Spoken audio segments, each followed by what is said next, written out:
retrieve.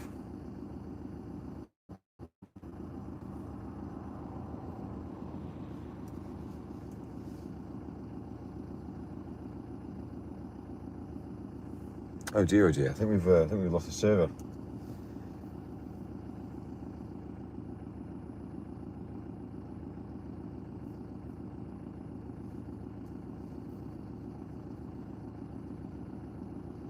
think we've lost TTS server.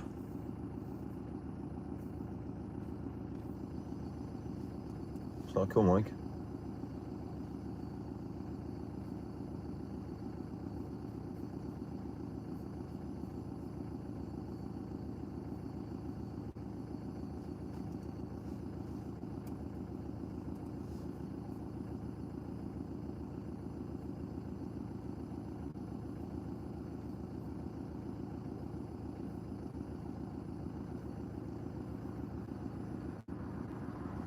Yeah, we've lost TTS server. I'll have to wait.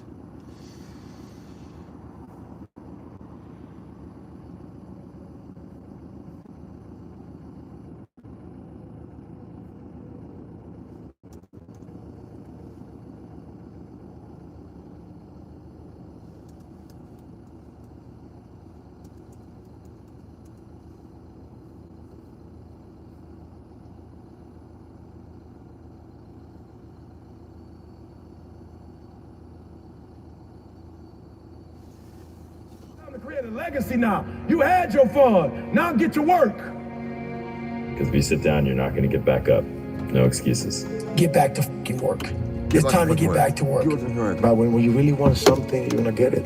There's no excuses. No excuses in everything.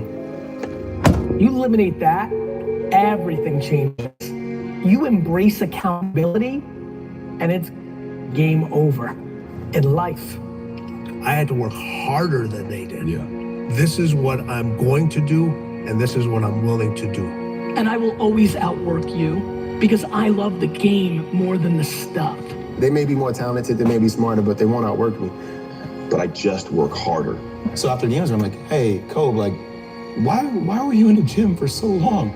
He's like, because I saw you come in, and I wanted you to know that it doesn't matter how hard you work, that I'm willing to work harder than you. I will outwork you. I will make it possible. The real man says, like, I'm not gonna make no excuses. I'm not gonna point the finger and say, Lewis, you didn't do this, you didn't do that. I'm gonna take full ownership, full responsibility. Biggest problem that you have had is not that you don't have resources. It's not that you don't have supporters. It's not that somebody doesn't believe in you. It's that you have not believed in you. Get your head in the game. Stop sleeping on yourself. Because if you do that, if you actually work as hard as you can, you have no excuses. You have to accept that all your excuses are lies. You're too tired, or you're too sore, or you're just plain not feeling it, and it doesn't stop. If you don't make it stop.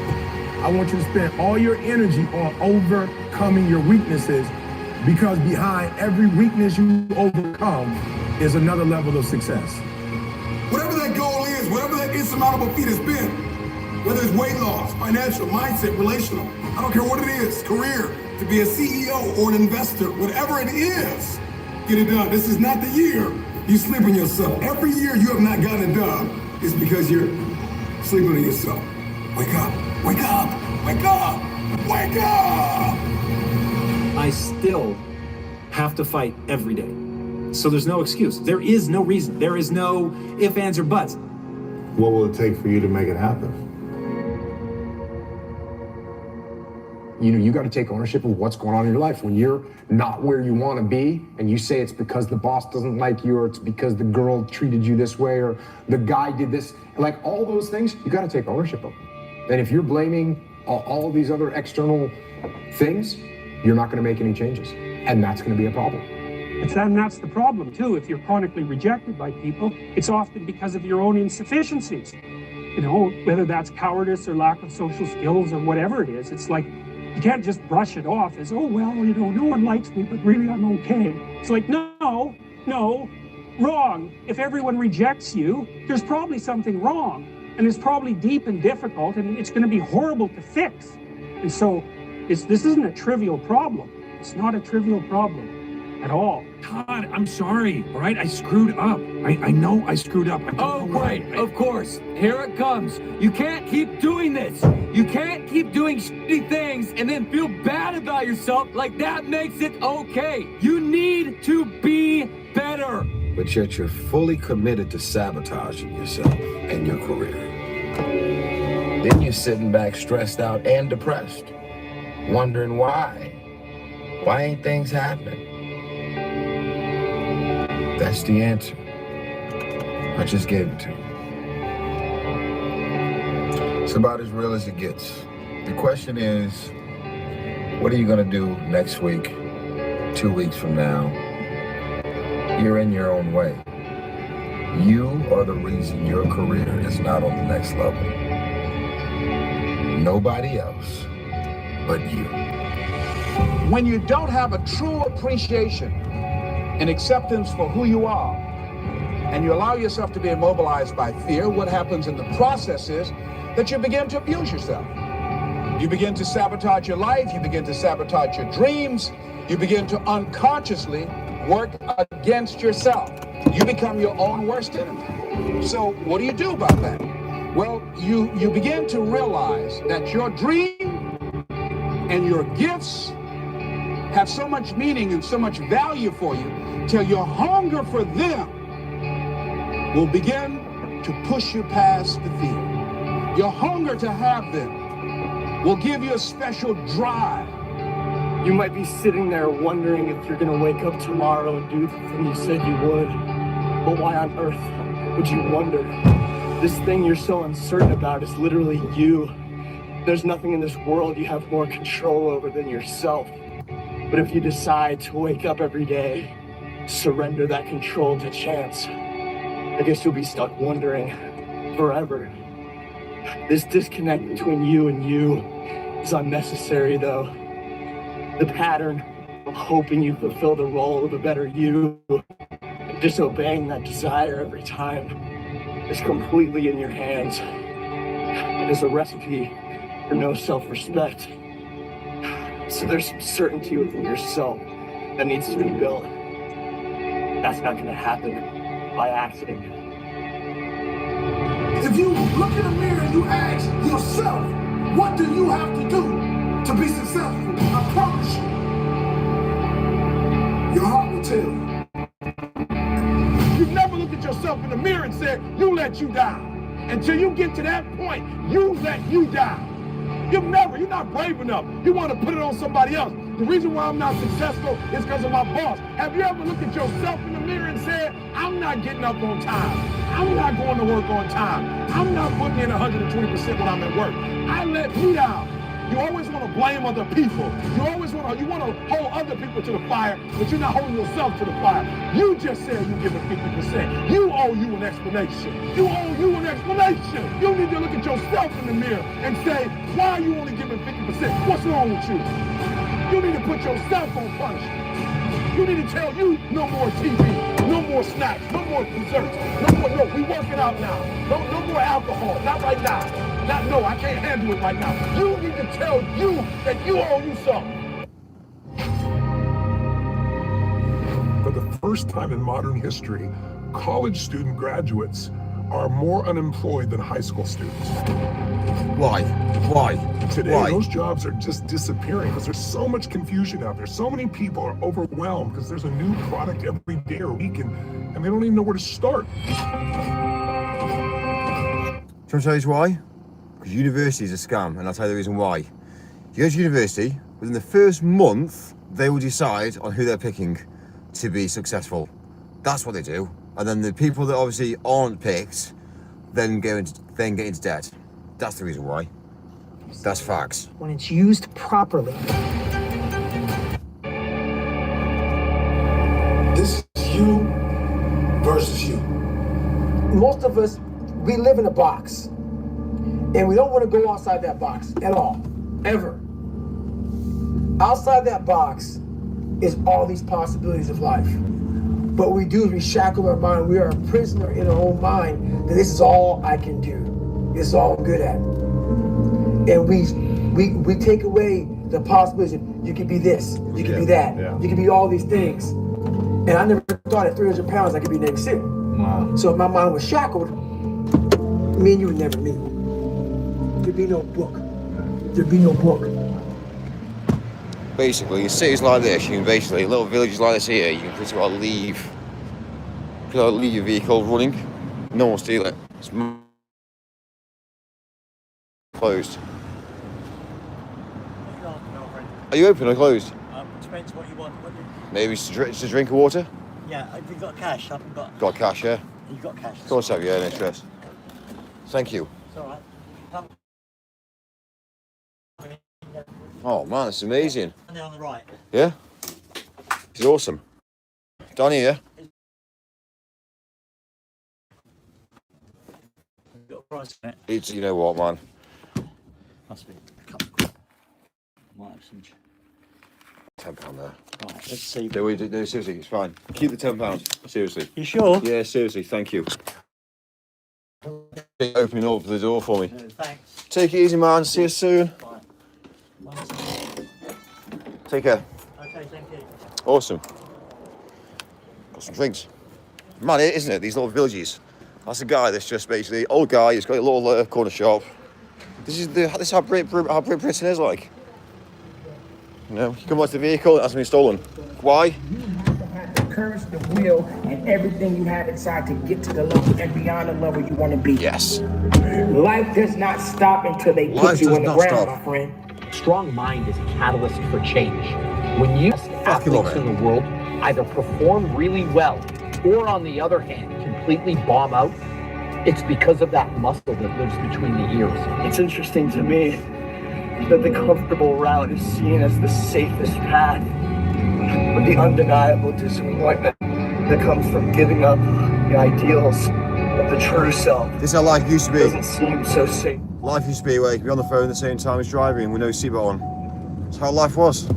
Now it's become very like, you're breaking the law. It's weird. Just saying. Your consciousness. What kind of things are you putting in your mind that will enable you to either move forward or to justify why you're staying where you are? We actually got no. And what really breaks my heart is how stuck people are. Listen, I don't normally drink this, but my body needs sugar. Things you can do to change your life for the better. And if you don't have Basically, this is life. and you don't Fuck the police, fuck the authorities. breakthrough where you have Sounds for meant to be. just a millisecond this I pay insight where you cash. go, well, what if things I even pay cash there as well.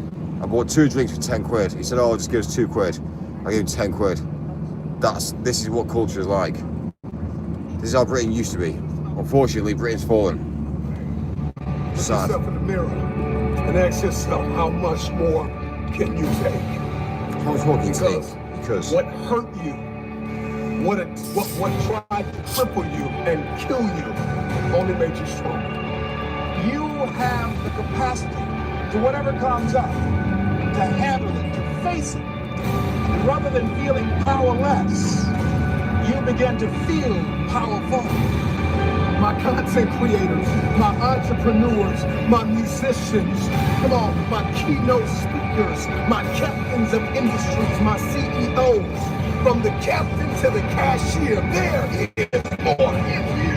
Stay-at-home father, stay-at-home mother, lawyer, doctor, hygienist, author. I don't know who you are, where you're from, but there's more in you. Shit. You may be hurting, maybe dying on the inside.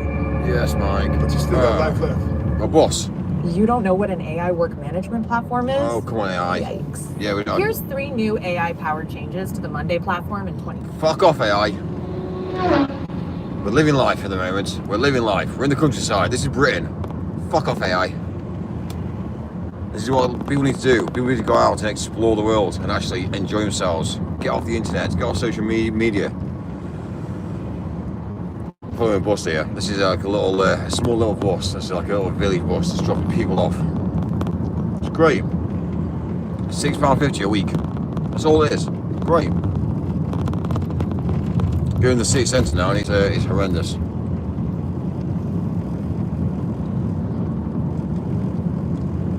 unless you're a asylum seeker, and then that's when you get free arseholes.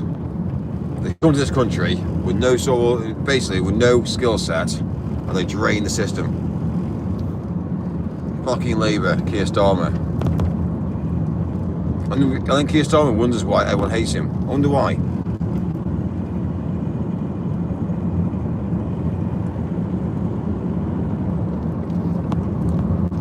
Anyway, I rest my case, Keir Starmer.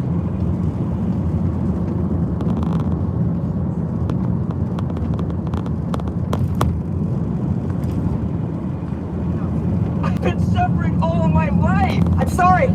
It's not enough. The amount of suffering that you understand, the amount of pain that you've gone through makes you appreciate the happiness and the beautiful moments with much more intensity. You know what it's like to be poor, and you know what it's like to work hard. And you will want so much for them like you, and they just won't.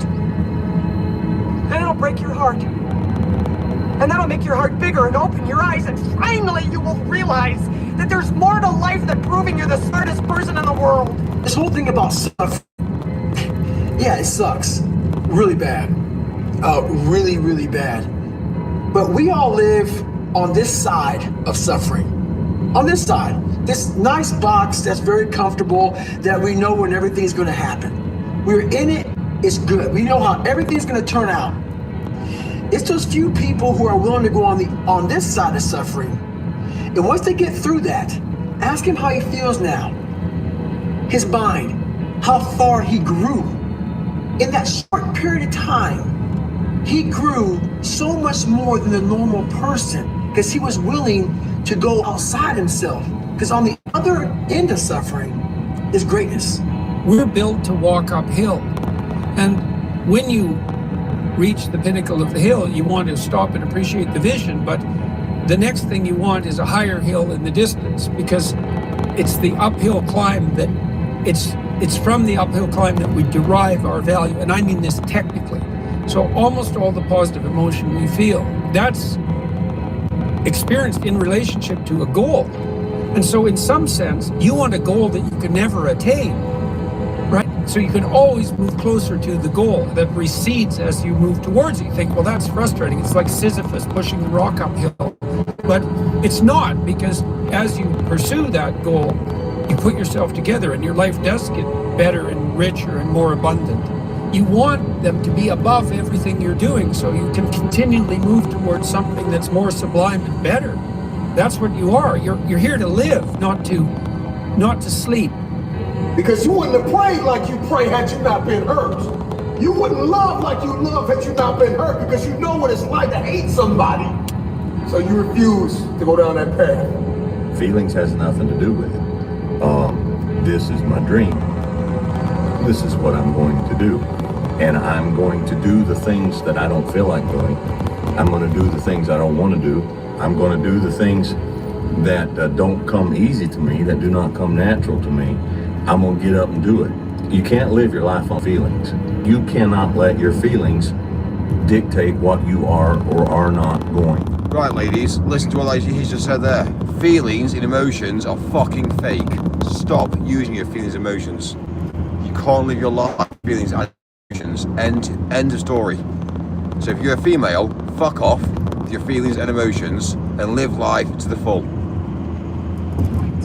You're expecting it all out there. It doesn't work the other way around. You can't half-ass it here and expect anything but a half-ass life out there. You know, it doesn't get easy, my friend. Running 12 plus miles a day, doing 800 plus push-ups a day, lifting weights every single day, working 2 jobs, working out of my comfort zone at the club. But it's worth it. Because if you think it's about fitness, you're wrong. If you think it's about the money, you're wrong. Because it all goes back to one point. One important point, my friend. I'm in it for the mentality. The mentality to keep going, no matter what happens. Yeah, mentality.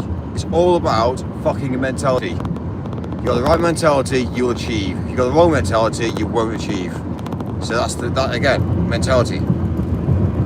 Love to have the opportunity to find the easy way out and celebrate something that they never really worked hard to get.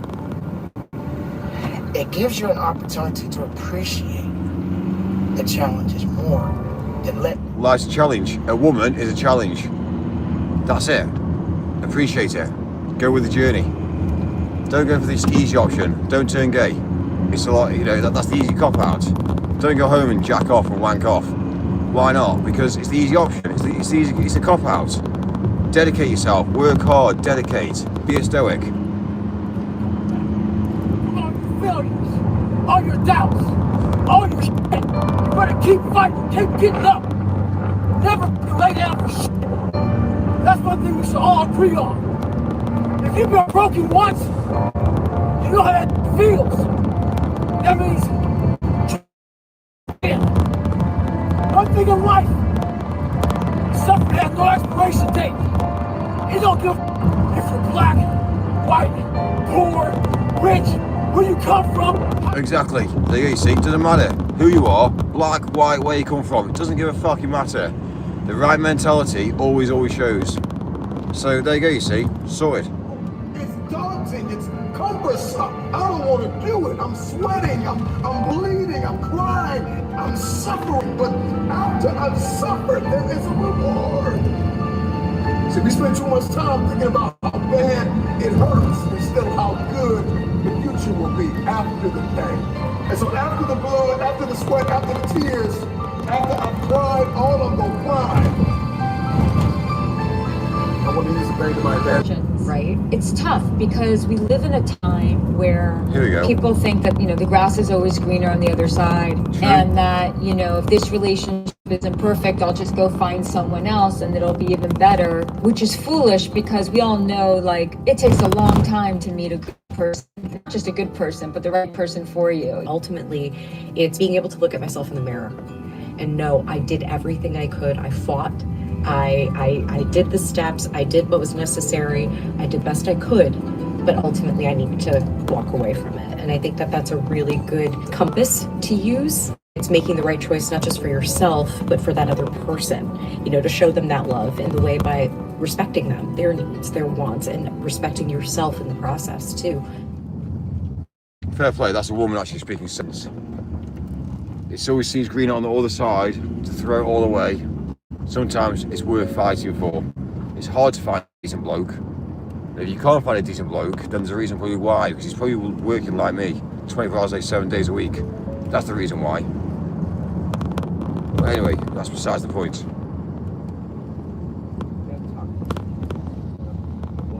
You have everything together. For us normal people, it takes time. Because not only do you have to mature and grow, there's things in life that if you have a big enough dream, you're not the person you need to be right now to fulfill that dream. Now you keep moving towards it, you keep doing what needs to be done, but at the same time you realize that you yourself are gaining in knowledge and in experience and in personal growth. Do you still struggle with all of it that you talk about? Oh my God. Like, yes. Figured out. I am shoulder to shoulder with everybody. They look and see, and then are quick to judge your ability. But they weren't there. They weren't there through the struggle. They weren't through the sleepless nights. They weren't there through the pain. They weren't there through the trauma. They weren't there through the tears. They weren't there to pick you. You did that. So what gives them the right? What gives them the right to judge you? They ability, my friend. They don't know what you can do. So you find a way to push through. You find a way to keep going because nobody can tell you anything when you're the one who dragged yourself out the dark. Yeah, nobody knows anybody. Nobody knows who you're connected with. No one knows what you own, what you don't own. No one knows who you are and what you're capable of. Remember that. Think about it. So who are you to judge? Who are you to judge me? The only person you're judging is the person in the mirror. You're judging yourself. That's facts. That's how the rich get richer and the poor get poorer. Because the poorer are focusing their attention on people and bullying people thinking themselves, let me lower them down to my level. I can't achieve. No, you can achieve. Sort your shit out. Now, the best way you can overcome this is having the faith. Now, it doesn't matter what you believe in, as long as it's something that's positive, that's going to get you through it. Imagine if... Think about faith. Think about faith. Yeah, Christianity, love, care, attention, growth. Yeah, think about it. Look at all the religions. For the stages and the rooms you gotta walk into and the tables you gotta sit at and the stages you have to stand on. What if the pain can build muscle? What if the pain can cause you to reach higher, to leap farther, to run faster? What if the pain could help you? What if all pain isn't hurt, but it's help? I'm sick right now, my friends. I can't stop the grind. In a world where everybody is so comfortable and lazy, why don't you be the one to get uncomfortable? Why don't you be the one to take on the challenge? Why don't you be the one to never give up? Why don't you be the one to never stop? So basically, when you're feeling really, really low, change your mentality and go down the route of being the strongest person. When you go to a funeral, don't stand there and cry because you are missing somebody. Go there and stand there strong and go, you know what, fuck it. Yes, they're dead, I can't sort it. You know what, I'm here for my family, I'm here for my peers. Do you know what I mean? This is how man operates, this is how a real man operates. And this is the difference, you see. We need to understand this mentality. Change your mentality, drive forward, persevere. I can't do nothing. Other folks are motivated by materialistic things. It's a very simple concept. If you want it, you gotta go get it. How bad? You know, I could overtake now, but there's a brow hill here, so no chance. Mentality. Sleep, whatever the hell it may be, I can work with you. A lot of people, most people don't want it that badly. That's why they always ask the question, how did you get to where you are? You know how to do it. You know exactly how to be you or how to be me. You don't want to do it. You know, there comes a day, man, everyone's gonna have this day. There comes a day where being average, being mediocre, is just sickening to you. It's just sickening. It makes you want to throw up. Because you've seen people with far less talent as you're growing up with them, their childhood buddies, whatever else. They didn't have what you had. Yet now they're going to become something that you haven't. There comes that day. It's either when you're young, you know, and it strikes you on the baseball field because you're sick of striking out. Or it's when you get fired from your 5th job, you know, and your wife and kids are on your ass because you don't know how to support them anymore. There comes a f***ing day where push comes to shove. Where being mediocre, being like average, and shit just burns. It sucks so much. You can't deal with it one more day, and you get. It's been there. It's always been inside of you, trying to come out, but you've never wanted to unwrap it because it's too much pain and commitment. It's time to unwrap the potential you can be. Again, there's truth in that. If you're age 18, 19 and you're a male, get away from your parents. Stop hanging around your parents. Get away, leave them. Allow your parents to understand that you've grown up. Go out, go and get you a job, yourself a job. Don't tell them that you've gone and got a job. Go and do it. If that means you go down the route and say to somebody, I'll work for £1 an hour, work for £1 an hour. Go and get a job, work for £1 an hour. You are guaranteed to get a job if you go into a restaurant and say, I'll wash dishes for £1 an hour. They'll say no problem at all. 12 hours later, there's your your £6 or your 12 quid, and then you've got your job. Don't tell your parents that you've got a job. Get out there, go and do it. Get on the start. And there's the problem, you see. It's all about starting. People just don't care at that point. This is the reason why I will always end up succeeding, because if I ever had to restart life again, I will start going to a restaurant and going and working for £1 an hour. And I'll get a job overnight. I'll get a job within the hour of me going and getting a job, I will get a job. And that's it. So don't tell your parents you're going to go get a job. Get out there. 16, 17, 18, get out there. Go get a job. It doesn't matter how much it's worth. It's the experience. You need the experience. The experience of communication. The experience of understanding how to communicate. The experience of meeting new people. Making eye contact. Saying thank you, I really appreciate it. After you've done your shift at work, say, you know what, thank you for giving me the opportunity to allow me to do this. That sings. I don't understand. The world that we live in today is fucking fucked. Just trying to take over this.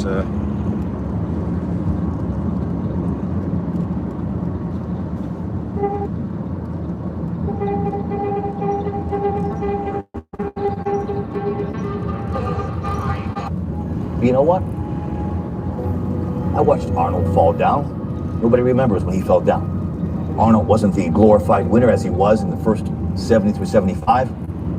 He got up and became a famous film star. He became governor. He kept getting up and getting up. That's what it takes to do anything. Again, options. We all have options. Wasn't worth it. If someone's coming on around there on a bike, which would be going at 80 miles an hour, not worth it. That much. You get a big piece of what you want. And dreams do come true. Anything you want can happen, become a reality. When dreams come true, one thing I'll say to you is whatever energy you put into something, the energy will come out. That's it, facts. I made a full commitment that I'm going to be in America. I made a full commitment that I'm going to get in the show business and I'm going to be a leading man. What it takes, I will do the work. I will do the work over and over and over until I get it. And the same was in politics and everything like that. So to me, it is very dangerous to have a plan B because you're cutting yourself off from the chance of really succeeding. One. See, that's the problem, you see. I always say redundancy and abundancy. Always have a plan B. But they say don't have a plan B. It's a fine line, that is. I would never ever go down the route of having anywhere, but I've not got a plan B. Never. Because if you got a job and you end up losing your job and you haven't got a plan B, you got problems. Always plan B, C's, D's, E's and F's.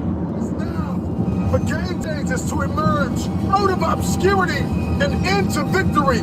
Take through with everything that you have in you. Nobody cares where you started. Nobody's stopping you. There's nobody that's got to take your resume. There's no grades that matter. None of it. What matters is, are you willing to hustle? And how bad do you want it? Master the 3 W's. You got to want it, you got to work it, then you got to win it. Now, how bad do you want it? A lot of times people tend to get very comfortable with themselves and they're always celebrating the same victories over and over and over again. But the moment they get uncomfortable or find themselves in a new environment, they either freeze up or they go back. You got to be the person that wants to go a little bit further in whatever it is that you're doing in your life. Remember, as you live, there's opportunity to be greater. Dreams are that moment where you pick your head up and you get really quiet and you tune in to what your mind, body, and spirit is telling you. Kind of aim that inner compass out into the distance and you ask yourself, where do I want to go? Like if you think about 5 or 10 years from now. And a comment saying this is all bollocks. Put it this way, this has made me a millionaire. So are you going to say it's bollocks, or are you actually going to realise actually, to be fair, you're fair play, Mike? Coming across someone that isn't a millionaire saying this is bollocks, it's actually incorrect. Get rich. Stop with the comments.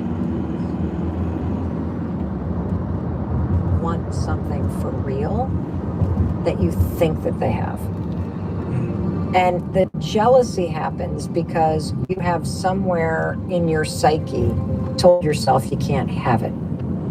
That if you want a thing bad enough to go out and fight for it, to work day and night for it, to give up your time, your peace, and your sleep for it, if all that you dream and scheme is about it, and life seems useless and worthless without it, and if you gladly sweat for it and fret for it and plan for it and lose all your terror of the opposition for it, and if you simply go after that thing that you want with all of your capacity, strength and sagacity, faith, hope and confidence, and stern pertinacity, if neither cold poverty, famish or gulf, sickness or pain or body and brain can keep you away from the thing that you want, if dogged and grim, you besiege and beset it, with the help of God you'll get it. The only thing you care about when you're trying to breathe is to get some fresh air. That's it.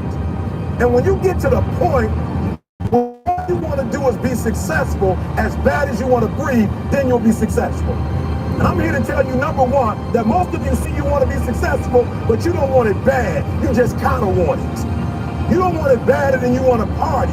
You don't want it as much as you want to be cool. Most of you don't want success as much as you want to sleep. Some of you love sleep more than you love success. And I'm here to tell you today, if you're going to be successful, you gotta be willing to give up sleep. The hour is now. I am your replacement. I am coming for the throne. I'm coming for every room that you locked me out of. Every You cannot listen to naysayers. Imagine, you go from studio executive to studio executive, from agent to agent, from manager to manager, and they all said exactly the same thing. But that's very encouraging, isn't it? But you know something? I didn't give a shit. I didn't. Because I believe that I can be a leading man. It doesn't matter how hard you work, I'm willing to work harder than you. I know every motherfucker ain't gonna do what I'm gonna do. That's how you level up. Stop being average when your potential is crying to come outside and be more than that. No one will outrun me. No one. It's so easy to be great nowadays, my friend, because most people are weak. Most people don't want to go that extra mile. Most people don't want to find that extra as it sucks. Of course, talent without work is nothing. You gotta be hungry. People that are hungry are willing to do the things that others won't do. There's no excuse not to be the hardest mother to work for in the room. You have to want it. Nothing changes if nothing changes, man. You don't know what an AI work management platform is? Okay, let me tell you. Here's 3 new AI-powered changes to the Monday platform. Don't use AI. Don't use AI. Whatever you do, don't use it. It doesn't. It's fakerism. What it is with AI is designed to make people feel like they're going to be left behind. AI is not what you think it is. Don't use AI. Get a real job. You need to persevere forward. Raw action. How to get the whole population to feel like they're thick. Oh, well, actually, there's no point doing anything in the world today. So that's okay. That's understandable. How afraid are you of not making a change? Let's make a little vision of that.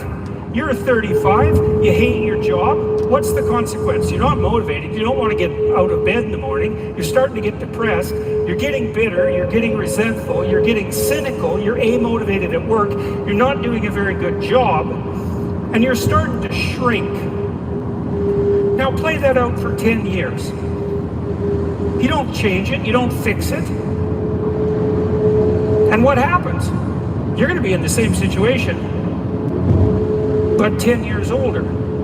And if you can't get out of that situation now, what the hell makes you think you're going to get out of it in 10 years? You're only seeing what's in front of you. You're not seeing what's above you. I can't change the beginning, but could I change the middle? Can I edit that story, rewrite that story, and change my entire life? Everybody's so crippled by decisions, but you never know how the other thing worked out. Let me give you an example. Let's say you don't go to college and you start this business and you were 100% right and it's huge and you're doing so great, but because you did that, you had to fly to America for a big meeting and your plane crashed and you... That would be a bad idea. Yeah. Or you think you're gonna go to college because it's a good experience and you'll meet people. You can meet people in a business. You're not gonna know. I think people overthink decisions. You'll never know what the alternative would have been. So just pick one and do it. Change is inevitable. And you are either changing for the worse or changing for the better. You decide. I hope I do not believe in you more than you believe in yourself. Now listen to me, guys. The transition's going to be hard. I'm not gonna lie to you. Going from being on the block, going to be a high school dropout, to getting a GED, the transition is not easy. So what happens? In order for you to go from one level to the next level, in order for any man to transit. Listen to me. In order for any woman to transition, for any man to transition, the thing that they want must be greater than the thing they currently have. Listen to me very closely. I didn't come in here to tell you you're going to finish school. I came to ask you what's next. I came to ask you what's next. For me, it's the Nobel Prize. I always think about other people living a tougher life than I am. What if I had to change places? Would I trade places? You know, there's something I would always say to people from time to time. If I could take out a piece of paper and write down my problems, and you could take out a piece of paper and write down your problems, and we exchange those papers, and I'm thinking I got such a tough life, and you may have a tough life, but I pick up your paper, the one you may have written on, and I'm looking like, wow, I thought I had it bad. And then the other person say, hey, you got it a lot better than I do. You know what I would do? I would say, give me my paper back. I'll take my problems back. The point that I'm saying is this: I didn't put myself in such a pity party position to where I felt, why me? Why not me? Why shouldn't I go through this? See, you have to know, and I believe this even more, there can never be anything good unless there's some bad along the way. There has to be a challenge. There has to be a struggle. There has to be some setbacks. You cannot think in your mind that that's all you're good for is the good things. How good are you when you're at your weakest point in your life? Where are you when you're at the down low of your life? Then what do? You are either going to evolve or expire. See, everything changes. The economy changes, relationships changes. We change mentally and emotionally and physically, and you are either dying or you are either living. How am I a different person than I was this morning when I woke up? The initial reaction would be, I'm not. It's only been like 12 hours. How could I be different? But if I really think about it, what do I now know that I didn't know before? What experiences have I had that my partner self hadn't had when I had just woken up? And if I actually think about it, just like gratitude, I'm creating the frame of my past. I actually can and do see that I am different than my past self, even 12, 13 hours ago, or the night before. And by appreciating that, I now acknowledge that I've changed, which increases my psychological flexibility. It allows me to see that I'm not the same, that I am growing, that I am evolving, which is really useful for then thinking of your future self as a different person. You don't know. Like there's no time machine, there's no future machine. We're all over analyzing everything. Like, how do you know? You don't. Like, this is why I keep trying to push people. The only thing that I know seems practical is, are you happy? Are you happy today? Feels like it's the right thing. Are you like, this is important. It's you can't analyze. Like, I didn't know that starting a YouTube show for my wine business was going to be the reason that I was going to have a huge investing career. I couldn't see that. This 30 seconds is your life passing you by. Did you know that if you enter your name and a few small into this website, it brings up all your previous car finance agreements on screen and lets you know which one you could be owed a refund on? You know why? It's all about data. Your data you provide is all money to them. So don't do it. Don't do it. And help you submit a claim for a refund. Don't miss out on your chance to get potentially $1,804. An opportunity to change. It's your prerogative. You want to go down the path you have right now of your life and where it's going. Or do you see an alternate path that's not flatlining, but climbing up an echelon of memories, a possibility where duty exists, legacy exists, the possibility of change. So within the grasp of his hand, within the grasp of 30 seconds, is within you. You had to live. So short, Mike, you're delusional. Put it this way, get rich. Get rich, look at who I am, look at how I live my life, and think, fucking hell, Mike, okay, maybe you know something I don't know, just maybe. So I'll tell you one thing, I understand the world. I've been around it a long, long time. And from the conversation that you just said there, that I'm delusional, looks like you're younger than me. Yeah? Jealousy. Sort it out.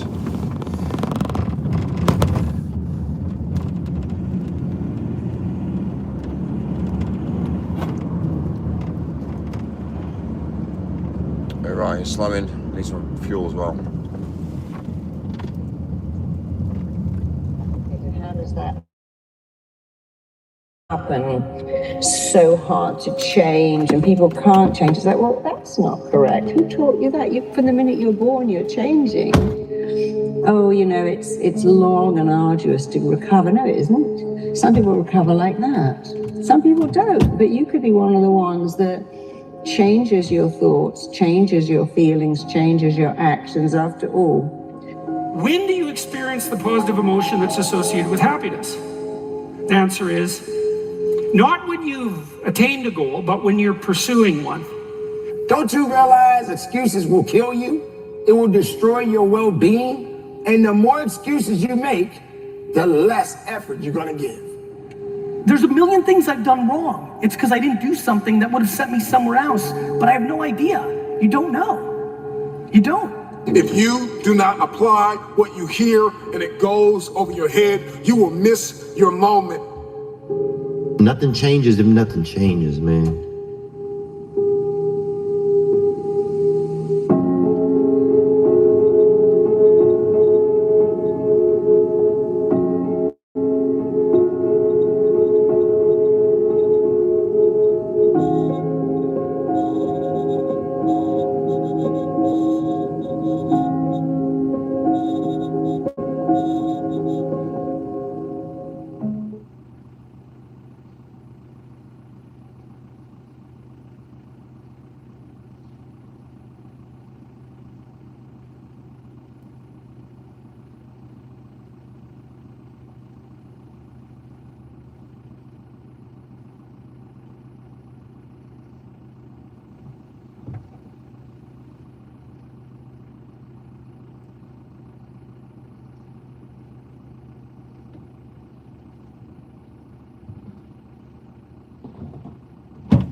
Rightio.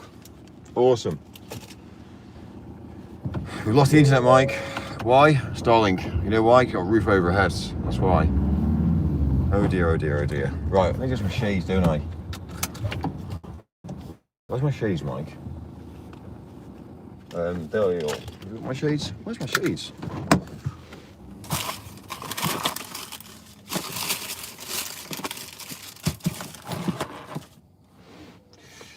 Okay, Mike, you've washed your shades. Brilliant.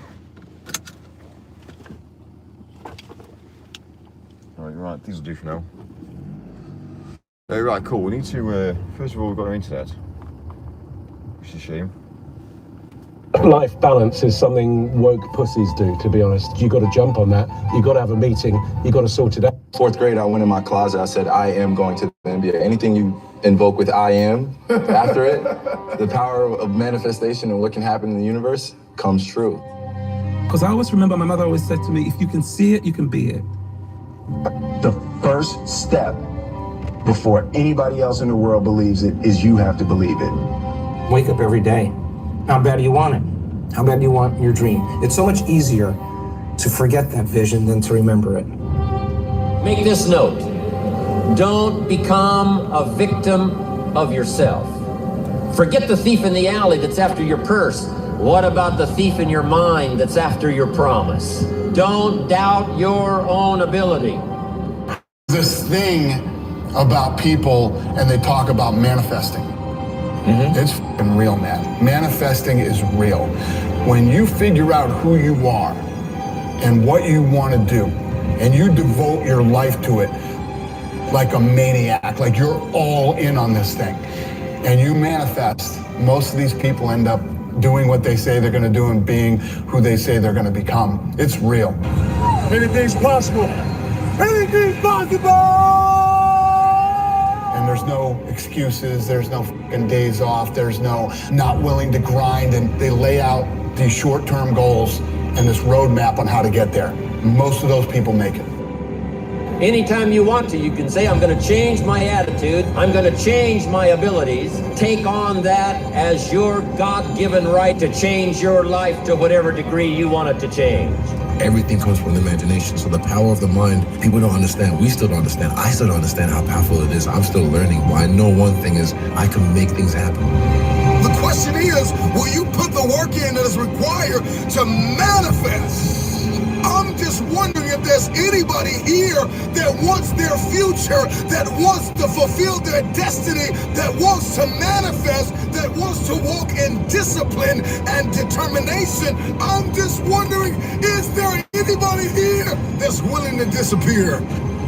In the core of your being, do you realize that you're a star? Yeah, I always knew so. I knew I wasn't going to be regular. I just knew like I was going to be great at something. I didn't know what it was, but I knew I was going to be great at something. I just knew. Bro, I can manifest like a motherfucker. Think and Grow Rich by Napoleon Hill. There was a book that Think and Grow Rich. And I remember going through the pages and reading the principles. The foundation of this is anything the mind can conceive and believe it can achieve. Whatever the mind can conceive and believe, the mind can achieve, regardless of how many times you may have failed in the past or how lofty your aims and hopes may be. Manifesting is real. Now, whatever you send into the universe sends right back at you. And when it's coming back, that's your law of attraction. It's a choice. It's a matter of the heart. That your mindset could change your whole atmosphere.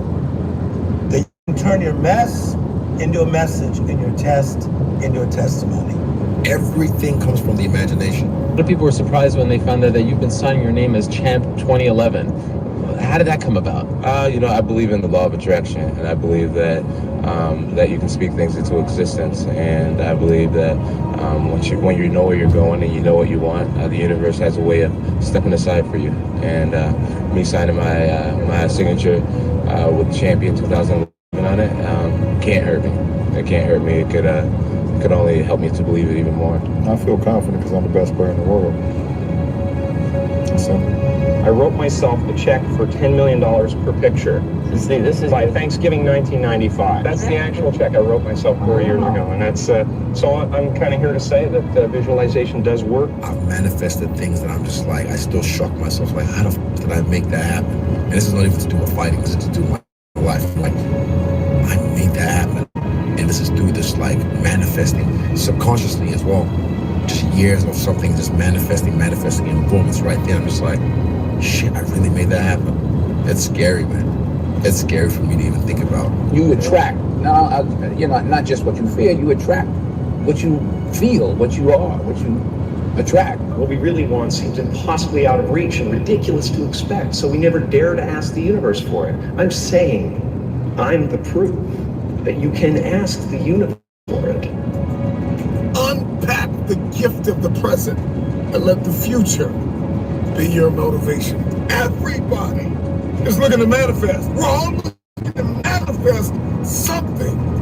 We'll lose sleep to manifest, and we'll work 2 or 3 jobs to manifest, and we'll study for hours in a day to manifest. We are all looking to manifest something.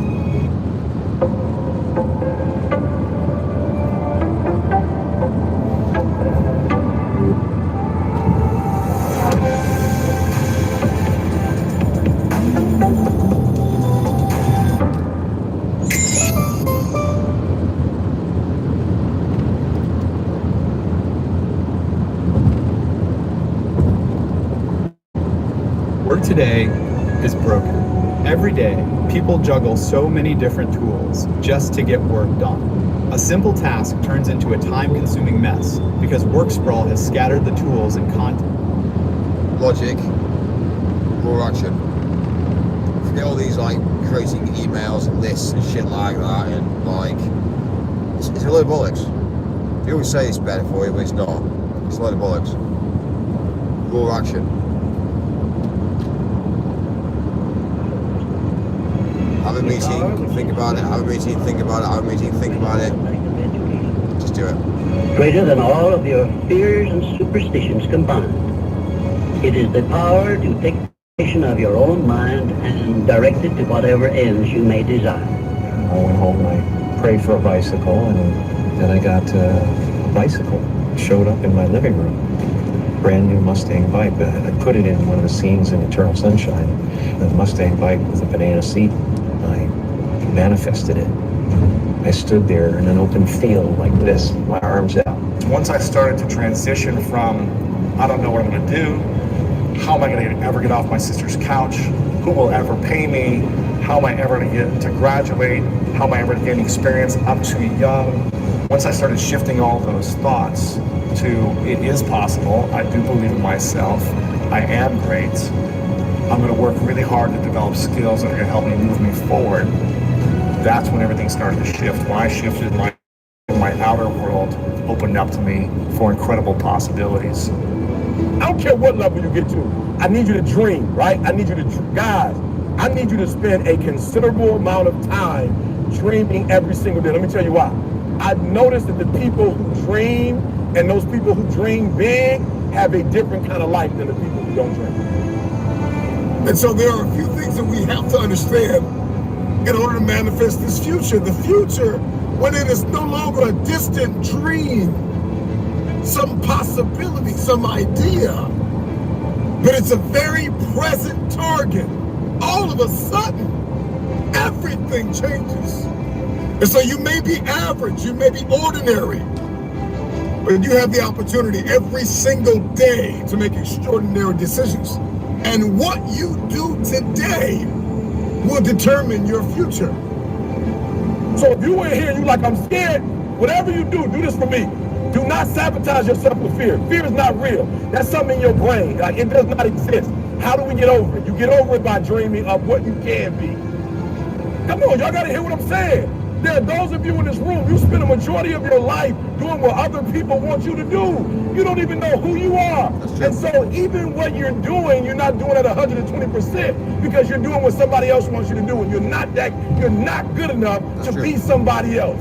The future you would say thank you for not allowing the despair and the anguish and the anger and the bitterness and the jealousy and the ego to eat away at your progress and your perseverance and your ability to travail and endure. Just from you see, so family holds you back, friends hold you back, because friends are lazy, family are lazy. They don't want, they've got fear, they're scared. So if you go to them and saying, leave me alone, I'm gonna live my life, distance yourself away from it, move out your family home, start off, go live in a car if you can't afford. Do you know what I mean? Leave and work and persevere. If you're living in a car, you're gonna certainly sort yourself out of place very quickly. And if you know for a while you can't live back to your parents, because you know for why you've made that leap, yourself out of house and a place to live and rent, and you're going to start to live a very successful lifestyle. The problem you got is if it's too cushy, oh, it's alright, I'll stay with my parents till the age of 30. You don't get, you can never get laid, you never have a partner, your life experiences are all like shattered, like, you know, and this is what happens now in real time. It's madness. If you're a male in this world today, age 18, you've got to fucking leave your family house. You have to. And you have to go live in a car. If you can't afford it, you don't want a job, go and get a job. You have to, because what happens is you never achieve. You become so chilled and relaxed at your parents, you say, oh, I'm going to save money, I'm going to save money, I'm going to save money. You never save money. So what you have to do is you have to go down the route and say, right, I'm going to make this happen, I'm going to go do this. And that's the thing, this is the thing about real men and fake men. I know somebody who's age 30 who hasn't got a pot to piss in. And it's kind of like, well, dude, like, you know what I mean? Why are you still your parents? Oh, well, you know, it's easier. It's madness. I don't get it. I don't get it. It's a bit different for females. Females need the protection these days. There's a lot of nasty people out there, so I guess it's a bit different for females. You know, they really should, you know, be catered for, more like males. No, I don't agree with it. A male shouldn't be pussyfooting around. They should be thrown out and actually say, right, fucking work. And that's the only way you sort out males in the world today. Because if you don't, they're lazy. They get fat, they get complacent, they can't be arsed, they phone in to work on sick days. Men are losers. Men are actually losers in today's society. And that's the problem, you see. It was never like this, but it's turned like this now. So if you're a younger generation and you haven't moved out of your family home by 19, you are a failed male. You need to sort your shit out. Thinking creates an image. The image then is impregnated into cells in your brain. All I was thinking about prior to that was debt. If a person has a goal of getting out of debt, they will probably stay in debt forever because that's what you think about. And whenever you think about and get emotionally involved with, you're going to attract. You get on a frequency that it's on and you attract it. I kept reading the card and I started to think of earning money. Now, many people would say, well, weren't you thinking of that before? No, I was thinking of debt. And because I was thinking about it, I started to hear people talking about it. And because I heard people talk about it more. And I thought the answer was work harder. Napoleon Hill said, if you are one of those people who believe that hard work and honesty alone will bring riches, perish the thought because it's not true. Within a year of picking up this book, with no formal education, I had 2 months high school. I had no experience. So you see, they were good reasons for not winning, and I bought into it. But Ray told me, he said, Bob, that's why you can't win. How about all the reasons why you can? That I'm not powerless, not unmanageable. I can control my life. I'm gonna get rich. And so if I could just stay busy, okay, if I could just have a place to work every day, something to do and somebody to call and somebody to be in front of, that was my big fear. My big fear was that little white pill. I threw those in the trash that night. Never would use another one again. And I just made a decision that day not to quit, not to be powerless, not to be unmanageable, but to be somebody. And I've been doing that since I was 25. Every day waking up, today I'm gonna be somebody. Office.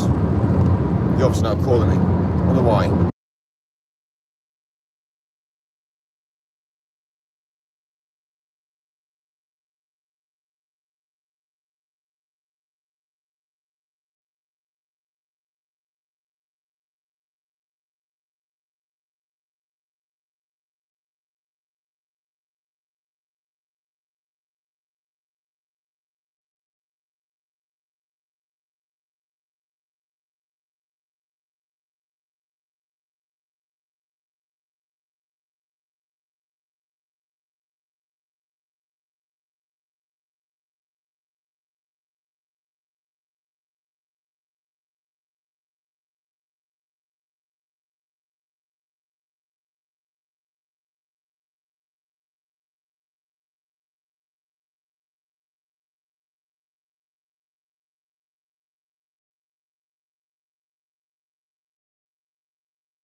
to make that business work or fail.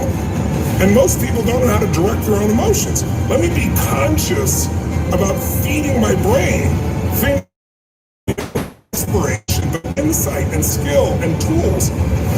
68% of the Fortune 1000 were started in either a recession or a depression.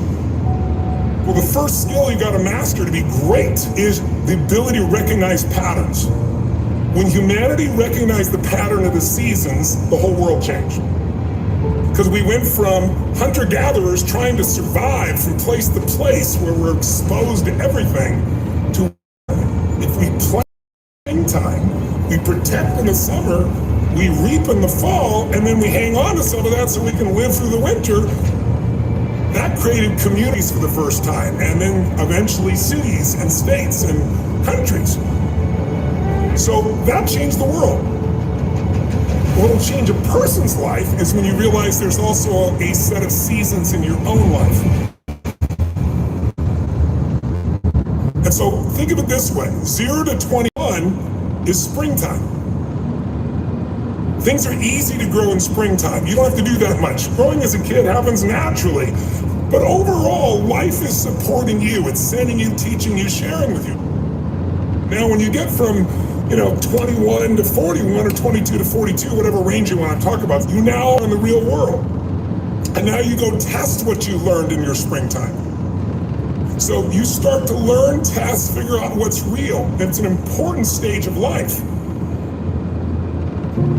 42, 43 to 62, 63 is the power of your life. If you worked hard in the spring and the summer, and you put yourself out there and you planted, it's a reaping time. It's a time when you really become a leader.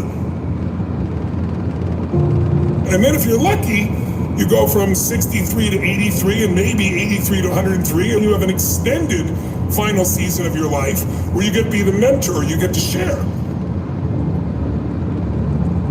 You get to make a difference. And maybe towards the end of your life, people look out for you again after you looked out for everybody else. That's kind of the cycle of life.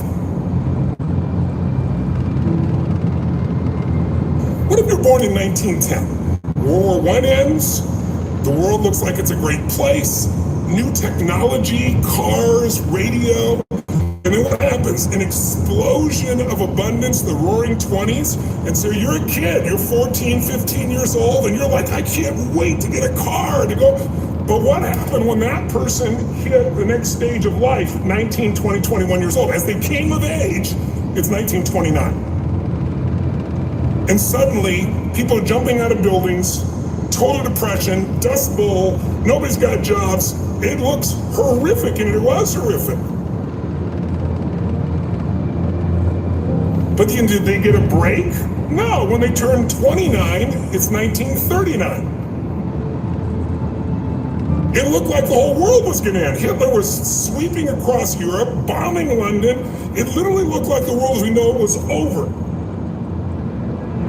This is what gives me great optimism for everyone watching here. Winter's not forever. No pandemic lives forever. Everything changes and everything ends. And the good news about winter is it's always followed by springtime. What follows the night? The daytime. What a cool way to set it up if you were God or the universe. The first thing I do every single morning is I go in freezing cold water. And when you jump in, it never feels good to go in, but getting out, you feel incredible. But I do it for a different reason. I do it to train my brain to say, when I say now, it means now. When I say go, we go. I don't stand there because it's cold and go maybe in a minute when I'm ready. But I always do it because I've trained my brain. This is how we work. And if you train your brain to do that every single day, then it'll do it on the more difficult and important things in life. But the essence of it is, I change my body radically, and I do 3 things to make sure that my brain is primed. And what I mean by primed is, most people think their thoughts are their thoughts, Lewis, and you and I know better. Most people just don't understand that you are being primed all the time, and unless you prime yourself, you're gonna be primed by the environment. So I wanna take control of my brain, so I do 3 quick things. 1, I take 3 minutes of those 10 minutes, after I've changed my body, and I focus on 3 different events in my life that I'm grateful for. I usually pick 2 big ones and 1 small one. It could be as simple as a smile on my daughter's face, and it changes your biochemistry. Then real fast, I do this 3-minute process that's kind of like a blessing. And then 3 minutes, the last 3 minutes are called 3 to Thrive, where I focus on 3 things I want to accomplish. And instead of thinking I want to accomplish, I see, feel, and experience it as done. I feel grateful, I celebrate it. And it trains your brain. So in 10 minutes, I'm done. Third thing that I'll do, I immediately send a message or a text or an audio message to somebody as a sincere compliment. And I don't go, great job, or wow, you're cool. I say, hey, listen, I saw you on Tuesday with those kids, and I saw you take that extra 20 minutes no one else did. And I just want you to know, I saw that, I thought that was incredible. So I'm always very specific so they know it's not just some positive thinking bullshit call, it's sincerely doing it. It makes me constantly look for the good in the people I work with. Fourth thing I do is whatever I don't want to do, the most challenging part of the day.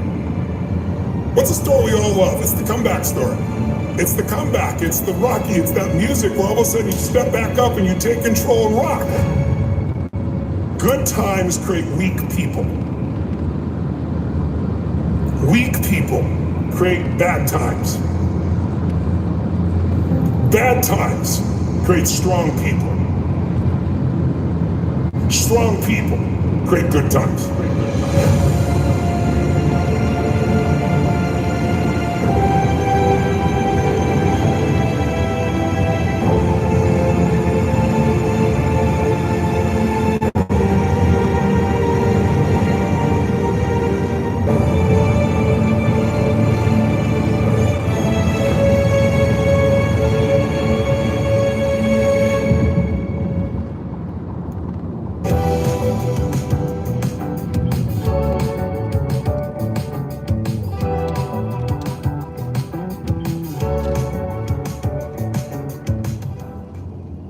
Adobe Stock Unlimited plan is here. One plan designed for total creative freedom. Limitless access to high-impact videos, images, templates, and more. All in one place. Adobe Stock Unlimited plan. No credits, no limits.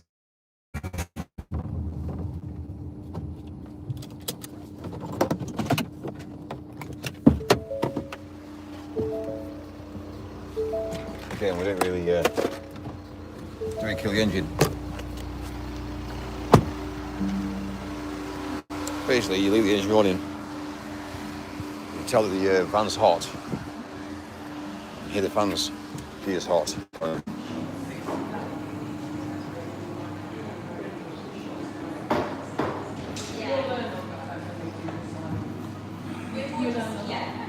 Hi, how are you? You right? Good, how are you? Oh, good, yeah. Can I get a flat white, please? Yeah, is that going to be to go today? Takeaway, yeah. Yeah, lovely. Do you have the Starbucks up? No? Just take your name, please. Name? For you. Zach. Thank you very much. There we go. Thank you. That's what I'm doing. Right on top of it, very well. This is technically the full cup.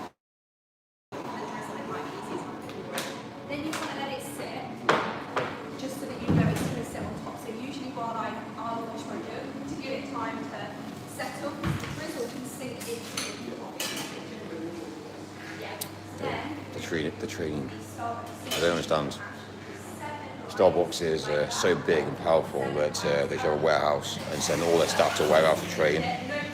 This is bollocks.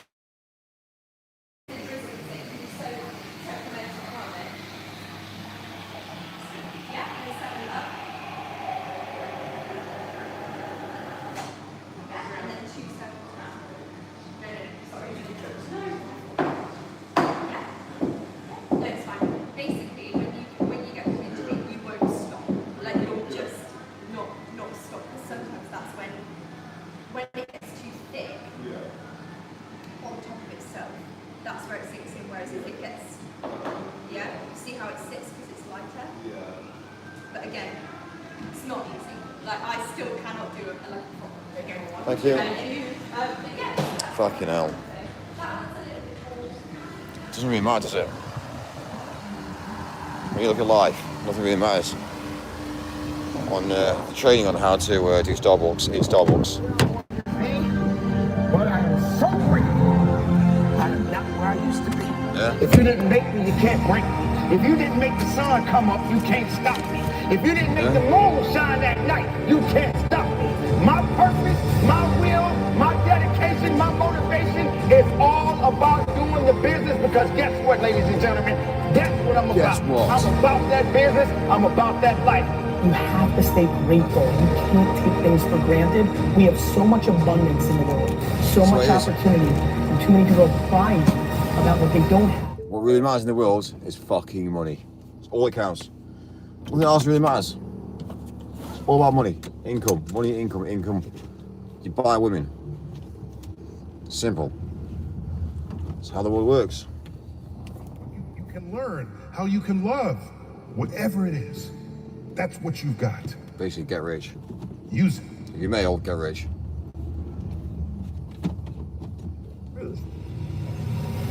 Why do we hear about rock stars and famous actors and these people that we see as sort of like the absolute apex of success in the industry? Why are they all controlling themselves and dying of alcoholism and like all that darkness happening at the highest level? It's like, 'cause that's just people. It's like, what is It's quite nasty to say this, but women don't really change the world. They really change the world. Men change the world. That's how the world actually changes. That's why we got roads, why we have cars, why we have things. A woman's good at thinking about things, and she'll give an idea to a man, and a man will make it happen. But it's not very often a woman will ever go down the road making something happen. It's interesting. But even like a woman in there teaching a guy how to do Costa, make your drinks, but how to do syrups, and you know, you make a coffee, put a syrup, you go over it one way, then the opposite way, so you make it into a square, and then you do a round circle. It's just kind of like, it doesn't really matter. But if you don't do it, you know, if you do it, it's just madness. Like, that's what you call it. And even him, he's stood there wearing glasses. Bit of a guy that's a bit of a, like, let's say a monk, really. Can't really compute. And he's going to start serving coffees at Starbucks with such a shit salary. Doesn't make sense. But again, somebody has to do it, I guess. But, you know, it's logic. The guy's trying his hardest. But, like, really? Coffee places, they're designed for women. It's a woman's job to make coffee. It's not really a man's job to make coffee, let's be real. Like, if you run a business and have men serving coffees, it doesn't work. You won't make as much money. But if you have women working there, men go in there and spend money. It's a simple fact of a sexual attraction. Men spend money on women. So you get a coffee place, get attractive women, you'll make millions. It's facts. Anyway, you don't just go down the route of getting a guy to go there to work in a coffee place. It doesn't make sense. It's amateur. It's fake. Is your life an adventure or is it boring? Where have you been? When you're pursuing your greatness, you live from a place of the willingness to live life courageously, to be willing to take chances, to become a risk taker, to make impact, to go beyond believing to knowing, to lean not unto your own understanding, to feel within yourself there's some cause, there's something that's bigger than me, but I'm never alone in faith. What was confusing most there is that Starbucks is a massive, massive brand. Why doesn't it go away? Live in a hotel for a week and get taught in a warehouse. With a big warehouse, you've got you've got benches and benches and benches there. You pretty much build Starbucks in a warehouse. You can train everybody in a warehouse. That's more logical. Like, having somebody training on the job, it looks amateur as well. It's weird. Weirdness, I tell you. A brand of that caliber, you would be training off-site. Anyway. Do it! What do you want me to do? Take me! Take me. You've got some ideas, some dreams, but you might have to go back and brush it off and look at it again. And say, I've got to do this. This is my stuff. This is what I'm supposed to do. This is why I showed up. Where are you going with your life? What decisions are you making right now as you look into the future? It's necessary that you get outside of your comfort zone. It's necessary that you develop some new relationships where you can learn from people. It's necessary that you do reading, that you do research. It's necessary, if you're already involved in some business, that you don't be satisfied with where you are. If you want to make it today, it's necessary for you to constantly look at ways of getting better. Not only is it possible for you to have your dream, and it's necessary for you to challenge yourself to go after it and get better and leverage relationships that can help you get to where you want to go, but it's you. The major key to your reaching your dream, your living up to your greatness, your making your contribution is you. My work is easy because I use ClickUp. Here's how I keep track of all my tasks. I start by brain dumping everything I need to get done in a list view. Next, I set a priority and a due date to keep things on track. I create custom statuses to organize my progress exactly how I want it. I like to add the action items field so AI can show me the next steps.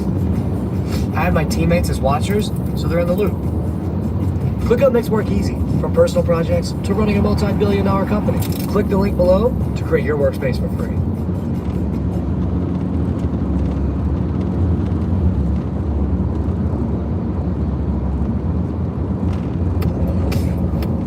Build client credibility with Gmail. Look professional with a custom business domain and craft replies faster with Gemini while helping keep your inbox secure. Elevate your brand with Google Workspace. Wow, you should do that, shouldn't we? Don't do that. Don't run a business on Google. Good times create weak people. Weak people create bad times. Bad times create strong people.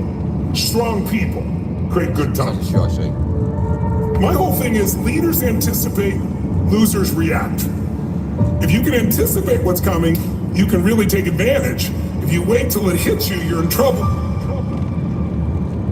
The biggest problem people have is they think they're not supposed to have it. Problems are the fuel for growth. It's like if you don't have any problems, you're either a liar or you might call them challenges. It feels better. I understand that. Liar.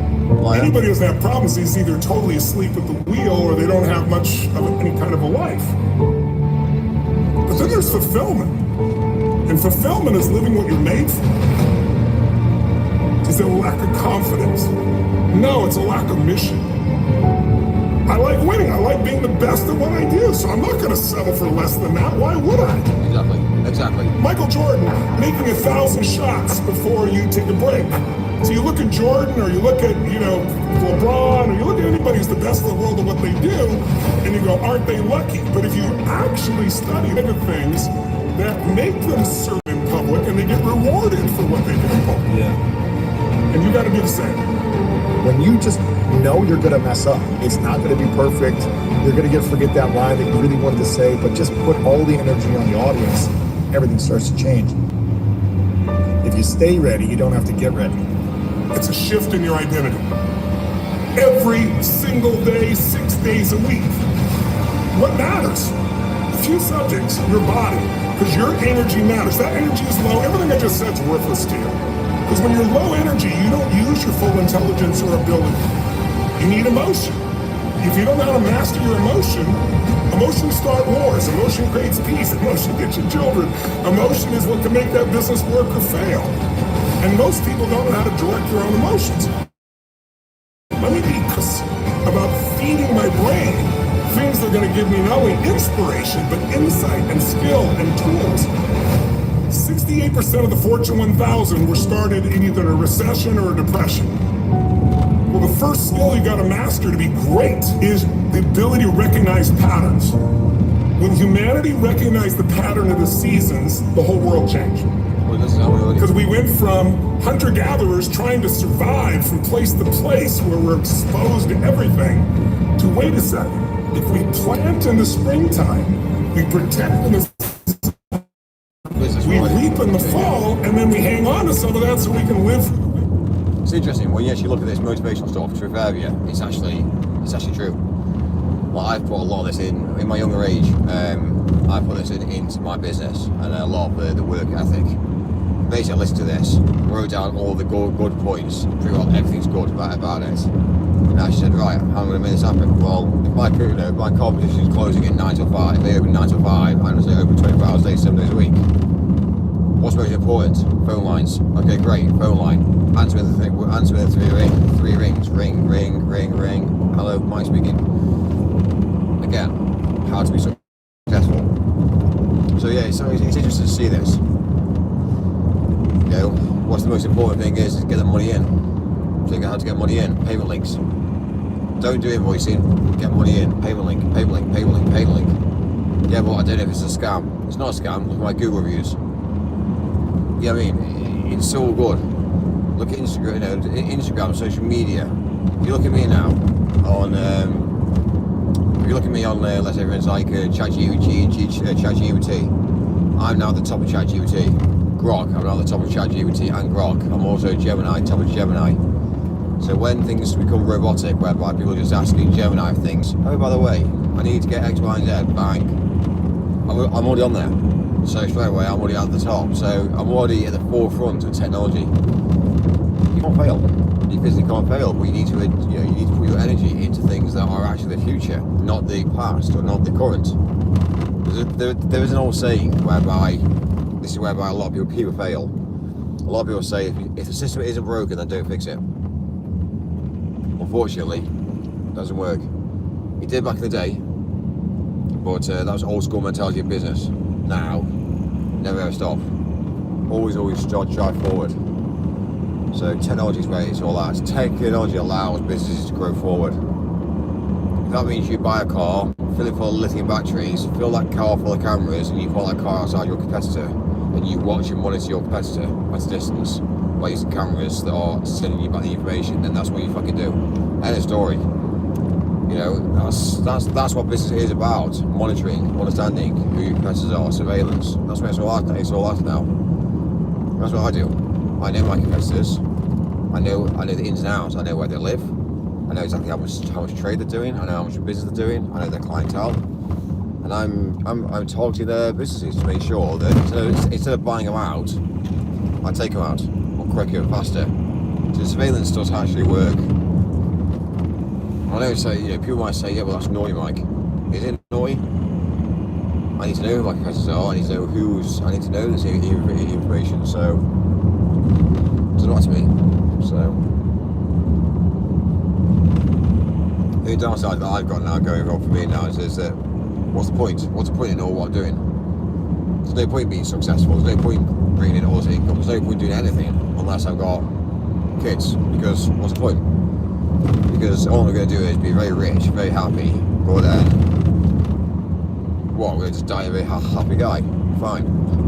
This is whereby, to me, this is whereby the younger generation needs to see this and go, fucking hell, this is a guy that's obviously dedicated. This is a guy that's working forward. They need to level up, and they don't want to level up. It's fucked. So building empires, building things, is where it's all at. Like, it's how the world builds. It's how the world changes. Yes, it's fucked. It's fucked.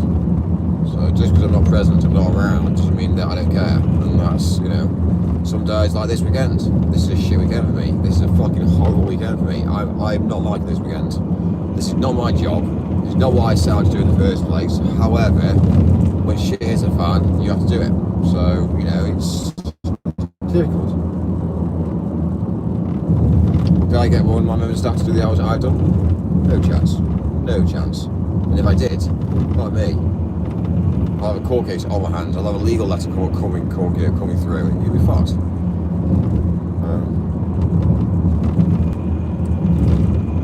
The world's a bad place. The world's a bad place. What we're living through in the minute is hell. This is nice. This is hell. The planet is hell. And it's because nobody wants to work together. Someone said to me, "Mind, no stress at all. I'll do this drive for you. No problem at all. Great, awesome." Change the dynamics a lot. Like when you employ staff to take the pressure away from you, not to give you more stress. And unfortunately, what I've got is my hardest bit about running a business isn't to do with suppliers, isn't to do with obviously clients. Obviously, they are a nightmare anyway. The problem I've got is internal staff, the politics. It's like, it's mad. Like, turn up, do your job, shut the fuck up and go home. That's how it should be, but it's not. And that's the issue that we have in current day society. Everyone thinks, well, I worked hard to get into this job. No, you fucking haven't. You're lucky to get that job. No. I worked hard to get into this job. No, you haven't. You're lucky to have a job.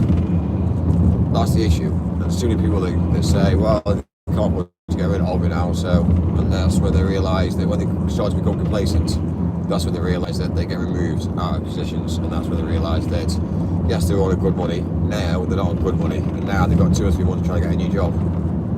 So it's not all what people think, it's not always what people see, it's difficult, it's stressful.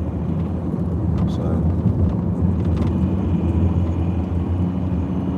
a lot of women get jobs because of the way they look as well. So straight away, I want to argue with a lot of people. There's people that I know who are very, very pretty, and they just happen to get jobs. And when I look at them, I think to myself, like, fucking hell, how have you got that job? And they're like, well, I've worked hard for it. No, you haven't. You actually are very, very thick. You're actually very, very thick as a woman, but you've got the job because you're pretty. That's the reason why. But again, these are things you can't say, but they are facts, the figures. And if you have a male that employs, generally speaking, they'll employ a woman. And if it isn't their business, think about it.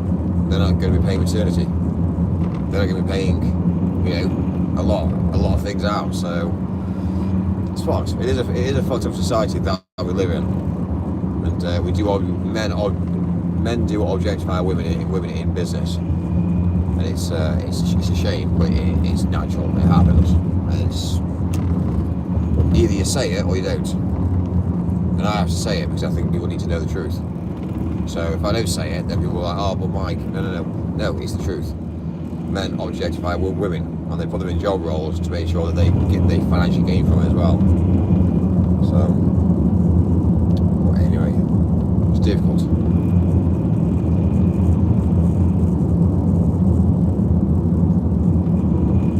Remember, I can't get fired. I can say what the fuck I want. So why not tell the truth?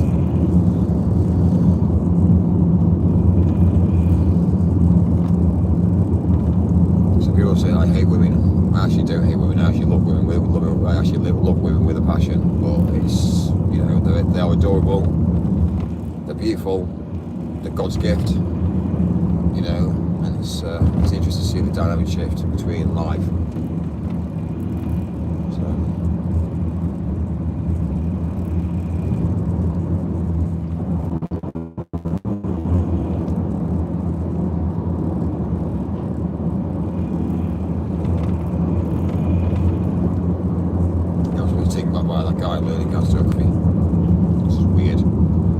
Saturday today, isn't he? He's going on a Saturday. Maybe it's work experience. Maybe it's probably work experience. But,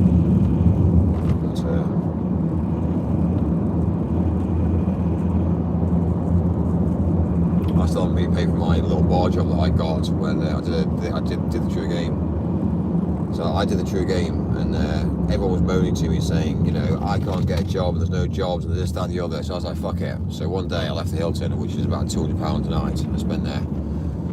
And phoned up a few places saying, look, I need a job, just been made redundant. I did this all on live stream. Anyway, within the hour, I got a job. Went down, spent the evening on bar work. Anyway, did 3 shifts and never got paid. So I went in there, joined the Millionaire Trust, and went in there and said, guys, why haven't I been paid? They said, we don't know who you are. I was like, yes you do. You knew who I was because I made a copy for you. No, dude. I was like, you are the office worker. You are in accounts. You look after the accounts. She's like, no, don't. Yes, you do. Don't lie, because I obviously came into your business. I infiltrated your business. I know who you are. You thought I was a little shit, and you thought I was a little child, a little guy that hasn't got anything going for him. What she didn't realise was I actually make a lot of money, and I run obviously an empire myself.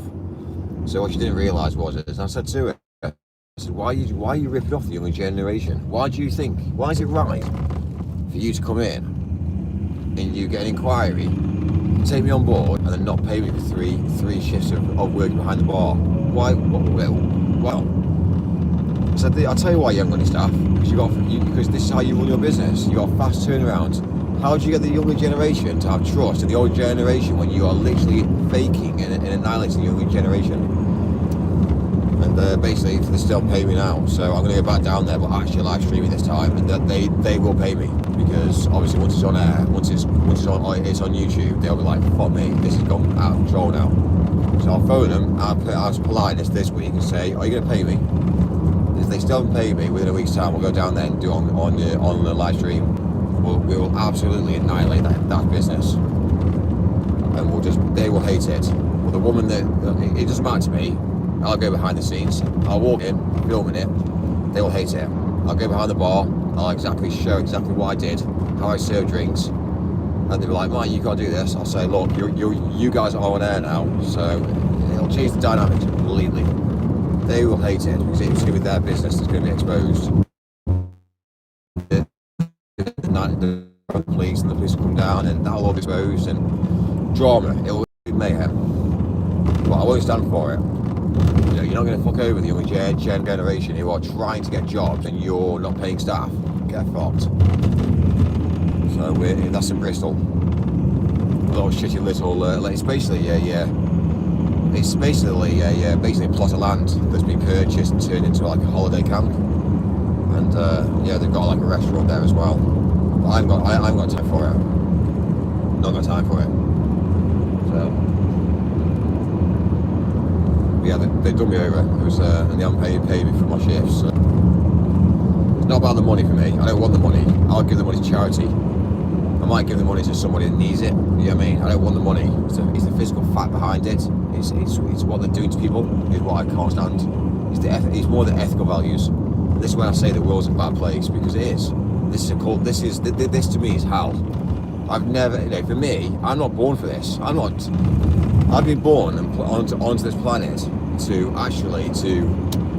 this is not world. This is fucked. This world's fucked. I'm too good for this world. And this is the problem that I've got now. I'm just, I can't compute. But I'm placed on this planet, and I've got to live on this planet, and I've got all the riff-raff, all the shit around the place. So I can't, on a serious note, I can't wait to pass away, because I'll be like, fuck me, life on planet Earth was wank. It was shit. It was awful.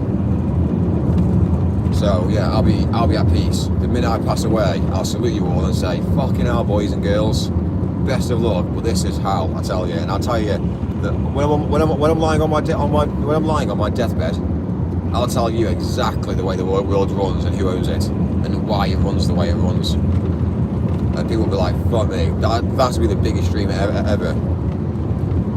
Like, because once I'm out of it, it doesn't really matter. You know what I mean? It's kind of like, it's fucked. Do you know what I mean? I'll tell you the truth.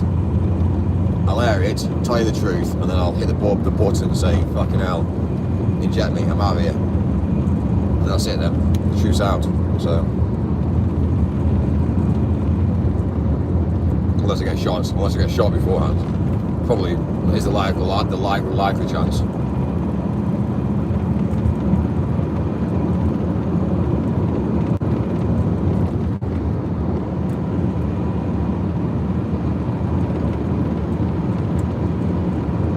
Right, we're 54 miles away now, 1 hour 30 minutes, so we're not that far now. We are actually flying at speed, to be fair to you. We need to be a bit careful now, because we're coming into the rounds of where police, fake police are going to sell bridges with vans and guns. That's what they're going to do next. So that's what this is the area where you start to see them now. It's a Saturday, and it's a Sunday over Easter. So basically, they're just here to basically fuck over people now, and just because it's during the day as well. It's like, they say it's all for safety, but it's not for safety. It's just the fact that obviously, Easter, I'm hoping that the roads are quite quiet, to be fair. Yeah, I think everyone's gone away for Easter, which again is a bonus. Normally, like London, to be fair, yesterday was quite quiet. It was a Friday. A lot of people work. People work from home on Friday and Monday. So it's Tuesday, Wednesday, Thursday where London's rammed. So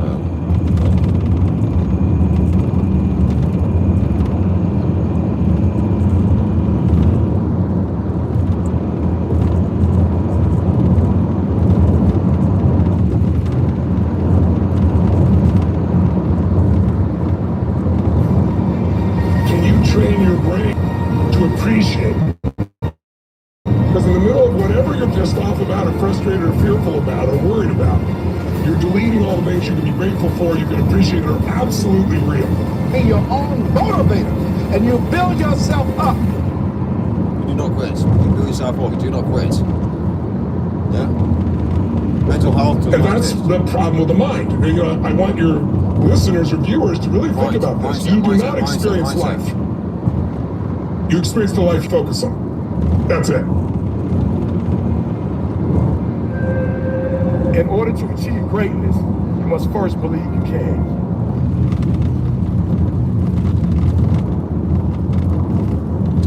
Right, we've got 4 now. 8 far away.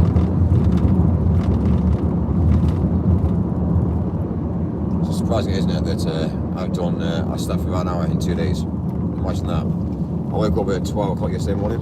Yesterday, sorry, to wake up 12 o'clock. Dinner time yesterday. And we probably had about an hour's sleep, or an hour's kip, which is quite wild. And again, it's about again, in the events industry, in hospitality, in the events industry, it's like when you're building an outdoor stage or you've got a big show on, you can't just sleep. It's you have to continue on going.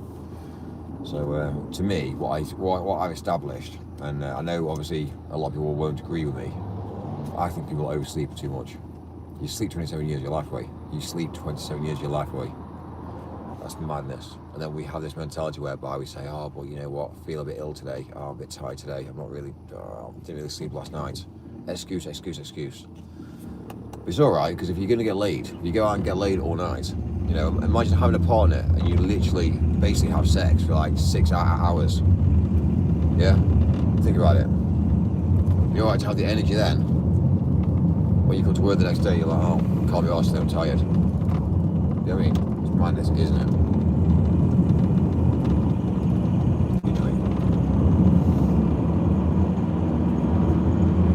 What's more priority, work or sex? I rest my case. Income. This whole agenda that we have to at the moment, and this is why I think this is why I think relationships have failed. Having sex in a bed is boring. It's wank. It's boring. You know what I mean? There's no like drive. There's no persevering forward. It's just kind of like, oh, I'm gonna go to bed now. Oh, I'm gonna go to bed now. It shouldn't be that thing. It shouldn't be a chore. It should be wild, spicy. Keep things going. Do you know what I mean? If you're working, you know, your partner just meets you halfway across the world and goes, you know, let's just catch a plane, let's go on holiday for a weekend away. Everything should be spicy and cool. Do you know what I mean? It's madness. You know what I mean? It's like, you finish work, you know, I finish work, go to a hotel, and she's just there. Great, awesome. This is how it should be. How's your day, sweetheart? Great, I'll be to the spa. Great, let's go for dinner. Awesome. Fast pace. That's what life should be like. That's what I think women love. The problem is, it's not like that. Now imagine being on the roller coaster with me. Fucking wild. Never ending. There'd be fucking mentalness going on daily. Like, this, that, done this, done that, done this, done that, done this. Okay, great. Where are you? Do you have your passport? Yeah, great. What aren't you wearing today? Do you know what I mean? That's how relationships happen. That's how relationships are kept going. All this mentality whereby you think to yourself, oh well, you know, house, what's in the fridge? Can't afford to buy food today. Got to go work a few more extra hours. It's fucking weird. It's weird.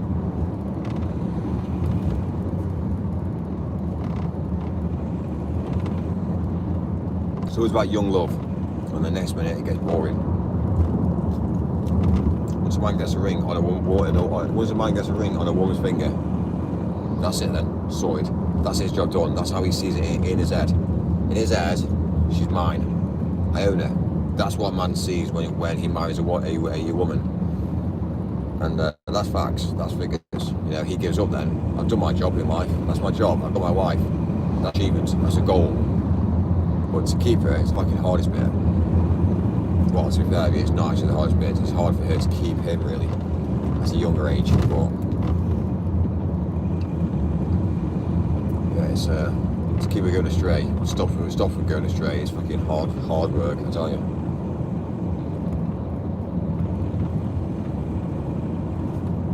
Yes, man, it isn't how humans operate and how they think. This is all facts. This is all facts and figures.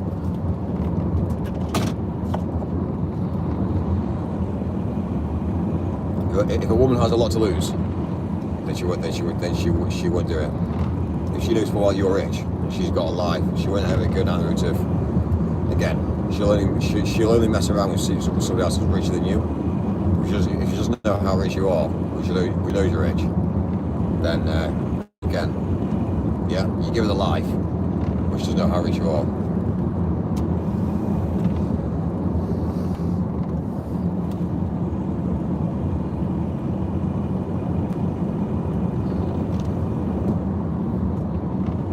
It's kind of like a game for a woman. It's a game, really.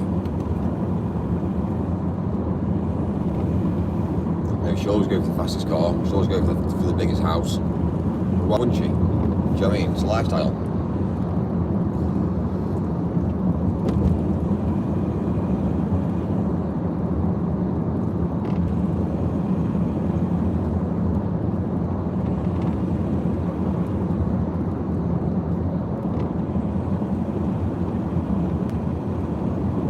I think it's more about what I portray as well. I portray myself living in hotels. Now that's expensive. We all know that. We all know how much hotels rooms are. It's not even like I pick the cheapest hotels either. You know what I mean? It's the Hilton. Do you know what I mean? They're not cheap rooms. It's what you portray. It's what people see you as. It's what people obviously deem as rich. No one actually knows anything about me, really. But it's interesting to see. They'll have it all unfolds. So it's interesting. These are facts and figures. You know what I mean? If I don't say it, then nobody will dare to say it because it's the way it is. You know what I mean? It's people get shot and killed for this sort of stuff. Expressing the world. All they want to do is have everyone sleeping. You're sleeping. You're sleeping. You're sleeping. You're sleeping. Pay. Fine. You know? Oh my God, you've had sex. Now you're the duff. Fucking hell. Do you know what I mean? That's all the world wants. The world just wants everyone to fail. And when you actually find out that you don't want to fail, and you're somebody that actually is driving forward and enlightening people to not to fail, it's not what they want. It's interesting. It's interesting. You look over to Valentine's Day. Think about Valentine's Day. 9 months later, how many kids are born? A lot of people on Valentine's Day have sex and get pregnant on Valentine's Day. It's a numbers game. Keep the population going. It's interesting, isn't it, how we script it to go away on holiday to romantic places. It's all scripted. It's all programmed. So.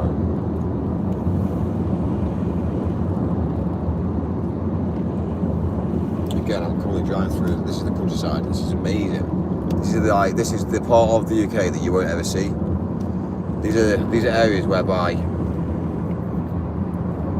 this is the UK, flat, nice. You see the UK being city based. This is now in the countryside. We're about 1 hour and 20 minutes away from destination. But this is what life is about. Open roads, fast drives, countryside. It's not all about the cities. The cities, you lose a lot of time in the world today. In the countryside, you've got, you can walk across these fields. You can literally walk for days and days and days across fields and fields and fields. And this is what the UK is about. Farm traffic, no speed cameras. People are speeding. People are just driving for what they deem is right. Skies are blue. Now, if you go to Manchester, the skies will not be blue. I'll tell you what's going to be in Manchester. It'll either be grey. The reason why I say it's going to be grey in Manchester is because of all the smog, all of the controlled weather. You do know that the weather's controlled. When you come out to the countryside, it's different. It still has that sort of mentality whereby it's not just all freedom. It still is controlled out here to a level, but That guy there biking. It's his life.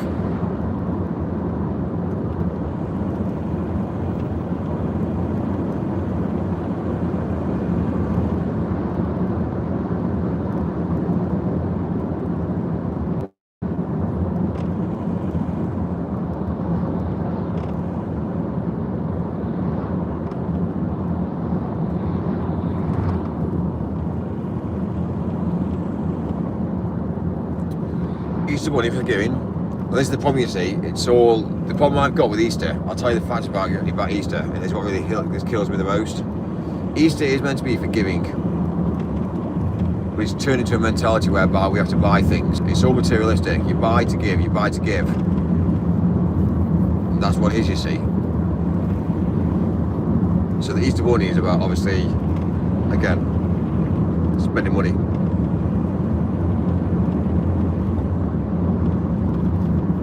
I'll tell you who actually came out with the Easter Bunny idea. It was the people that sold chocolate.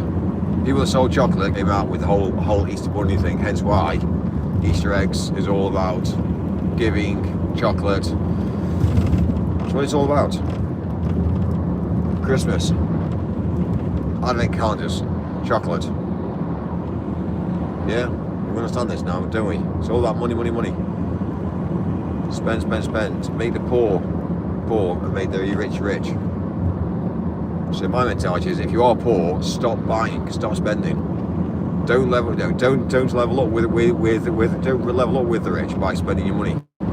Save your money. Build businesses. Spend £1 to make it. If you spend £1, you need to make £2 back. If you're not making £2 back, then don't spend it. Question everything. If you carry on spending out, you become poor. The people that buy from me, they are poorer than me. I'm telling you facts. That's how it is. And the people that I'm buying from, I'm poorer than them.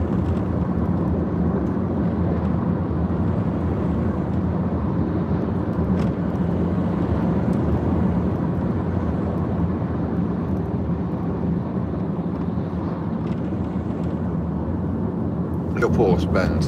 Well, come on, let's be real. I'm telling you the facts about life. Don't spend. I already invest in land. I've already invested in quite a lot, you see, to be fair. So again, who knows? No one knows, because you just don't show it. That's the thing. You don't show it. You keep it quiet. The minute you do that, when you find out you have a problem with a woman, and she says, right, that's it, I'm splitting all with you, she takes everything away from you. She practically takes half your portfolio, half of whatever you have she takes. You have to be so careful with what you say to people these days. So yeah, he'd say, a wise man will always keep quiet. A wise man would never tell a thing.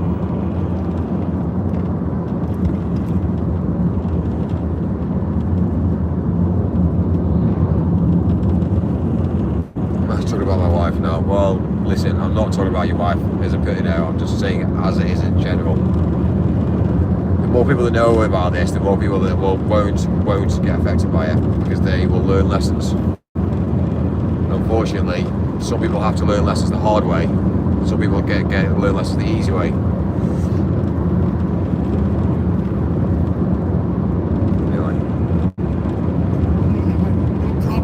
Studying this product like your life down on it, like your life depend on it. You playing with this product. You know what? You like the people that work for me that want to check and they never end up getting it. But the people who work for my company act like they own it.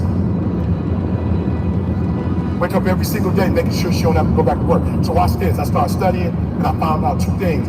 One is stress. So I had to take her out of a stressful situation. And then the other thing was vitamin D. And I literally, people say, bro, why you moving to Southern California? My wife got MS.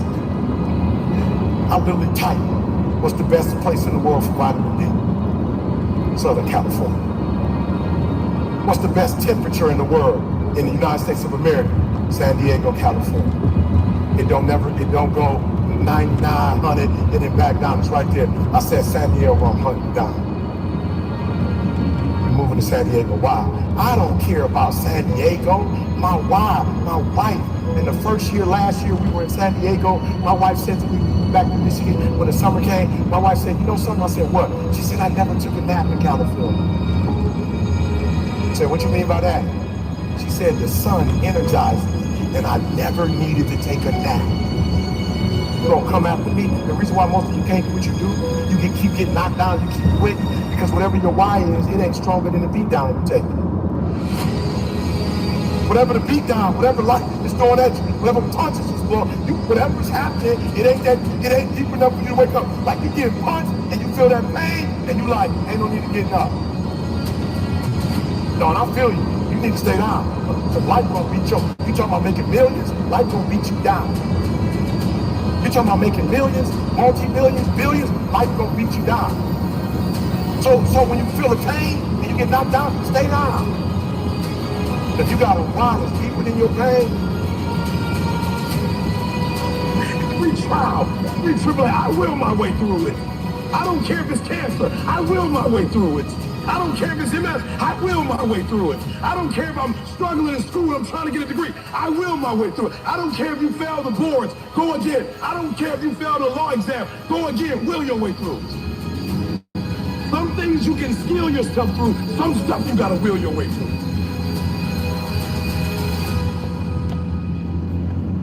Without a vision, there's no direction. Without direction, there's no progress. The reason why you're struggling getting up because you don't have nothing to get up for. It's true, it's true, yeah. It's gonna be a dogfight. I would love to tell you that on the road to success, everything is gonna work out. It's not. It's gonna be a dogfight. On the road to success, I lost 5 aunts to cancer. It's a dogfight. In the midst of my business, I lost aunts. I had to go to funerals. We had to get on a plane. We had to drive. We had aunts that are close to my age who died, who didn't have insurance. We had to raise money. A dogfight. I had cousins shot in stores, execution style, shot back of the head twice.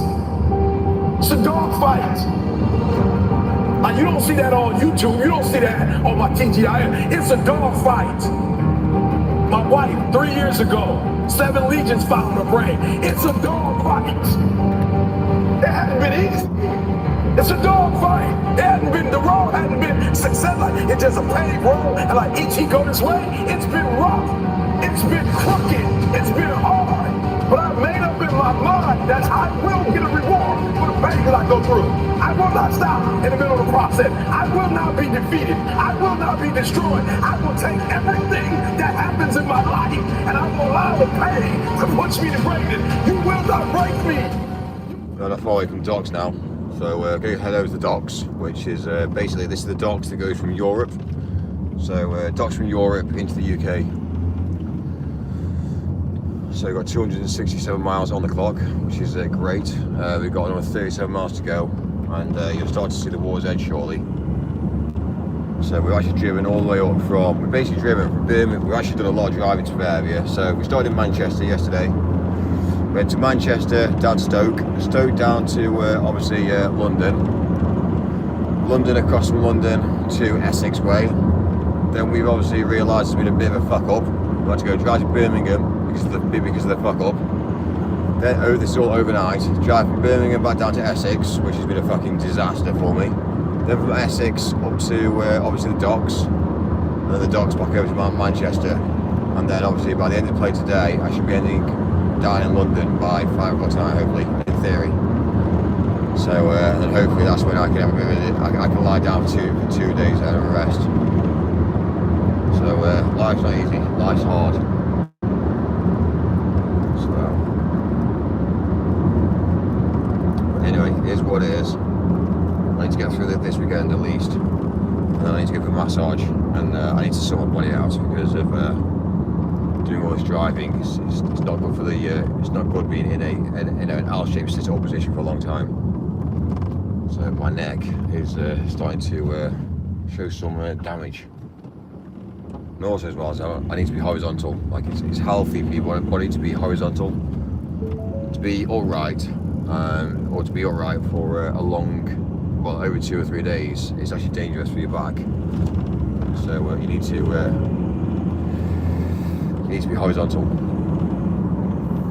It just gives your back and your body and your again just time to relax and just open back up again. That's why people have like slip discs in the back and things, because basically they're not resting their bodies.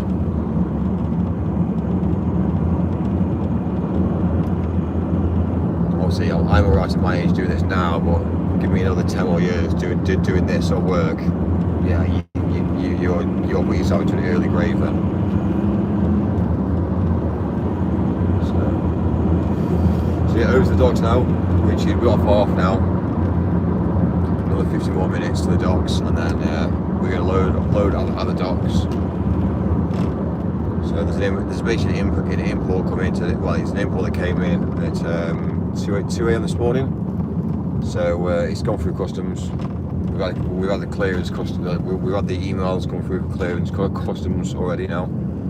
So it went through I think it was about 5 a.m. this morning. It went through customs, and now it's ready for collection. So drive over, collect it, take it over to Manchester, and then basically we can start a new day really. New day. Office is awake, which is great. Obviously, staff. I have staff that works for me, I'll say 7 days a week. So again, they're now up and out. We're now working. So they haven't really known what's gone on overnight. I told them, like, you're joking. I was like, no, this is what's happened.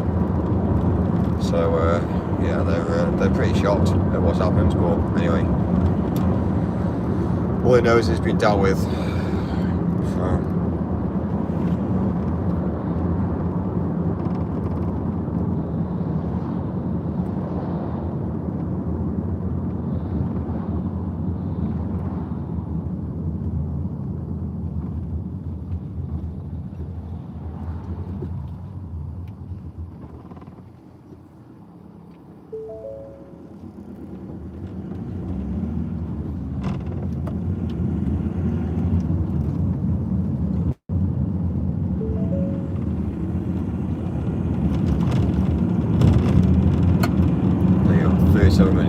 There you go, 37 miles. We're on the clock, we're on the signs now. So yeah, it's positivity.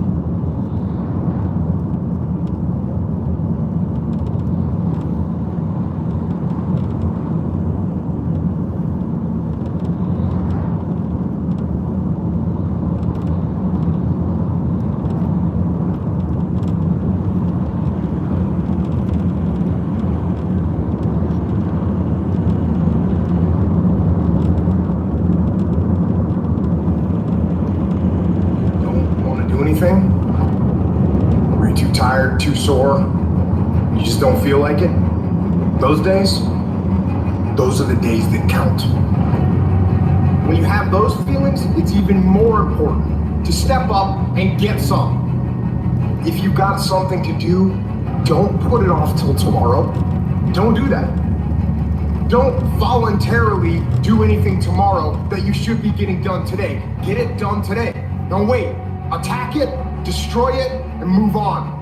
Every single day when you wake up, you got two options. You can look at the clock and hit the snooze. You can look at that snooze button, boom. You can hit the snooze button and go back to bed and dream about what you want to have. Or you can look at that snooze button, kick that clock, and get up and go pursue your dreams. And the problem with some of y'all is you want somebody else to support your dream. It's yours. I don't owe you a dime. It's your dream. If you want it to happen, get your butt up and make it happen. If you want it to happen, rise and grind. If you want it to happen, you're gonna have to do what I do, and that's get up at 3 o'clock in the morning. And you're gonna have to act like you got all the energy in the world. Why? Because this is my time, this is my moment. Tomorrow. Ain't no such thing as tomorrow. We only got today. Greatness will cost you something. It's going to cost you some time. It's going to cost you some energy. It's going to cost you some sacrifice. It's going to cost you some resources. It's going to cost you some hours of your life laying down, paying the price, going the extra mile, doing what other people are not willing to do. Greatness is not cheap. Greatness always costs more. That's why there's not many people who achieve greatness. They're not willing to pay the price. That's the kind of attitude you need. That's the attitude of a winner. Is I will do whatever it takes. Every decision you make, the decisions you make on Monday, the decisions you make on Tuesday, the decisions you make on Wednesday, if you decide to hit the snooze button, what you're doing is you 10 minutes away from your goal now. You just went backwards. So whatever your goals are, whatever your dreams are, whatever your destiny is, your decisions have to be in alignment with them.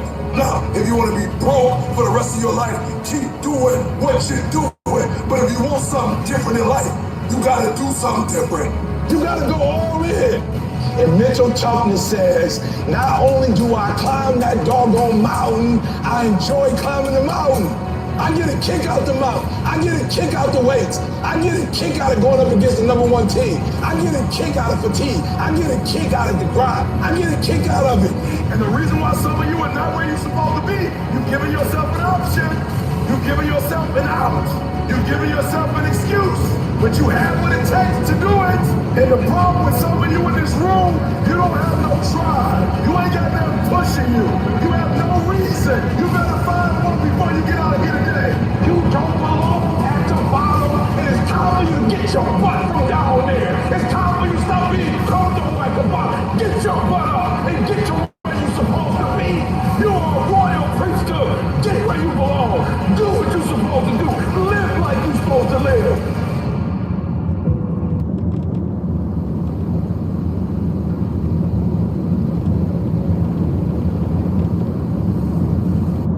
How many more nights of sleep you gonna lose running around complaining about your life? Stop being a lazy, bum-ass person that's full of excuses, sitting around on the pity potty, coming up with every excuse in the world as to why you ain't winning. You are the reason you're not winning. You are the reason you look the way you look. You are the reason you're unemployed. You are the reason why your surroundings are so dysfunctional and negative. It's a choice. You have thought your way into a depression. You have thought your way into negativity and misery. It's all in the mind. Change your mind and it will change your life. It's time you get off the pity potty. Stop complaining about being out of shape when you never go to the gym. Stop looking at your stomach when you get out of the shower and your body and complaining about the way you look when you're eating everything in sight and never going to the gym. You just have to wake up. You just have to break that negative spirit. You have to break through all of that shit that you're carrying. You want to improve? You want to get on a workout program or a clean diet or start a new business? You want to write a book or make a movie or build a house or a computer or an app? Where do you start? You start right here. When do you start? You start right now. You gotta have the mentality to show up every day of your life, no matter what life throws at you. It's our responsibility to show up to the Coliseum of life, prepare for f***ing battle. If you can get through to doing things that you hate to do, on the other side is greatness. The savage mindset that things are going bad, guess what they do? Quitting's out of the question. All they think about is how to get through this. There's no quitting, it's just get through and thrive, not survive. You gotta get comfortable being uncomfortable. Every day you have to do this. Because why? When you stop doing it, you don't just maintain it. If you stop shooting the gun, you're not gonna be a great shot when you pick a gun up a year from now. The only way to keep from getting rusty is to constantly forward that motherfucking machine. The machine exists. You gotta keep challenging every day. No one wants to grind. They just want the end result. You can't get the end result without the grind. But you gotta crave that end result so intensely that the work becomes irrelevant.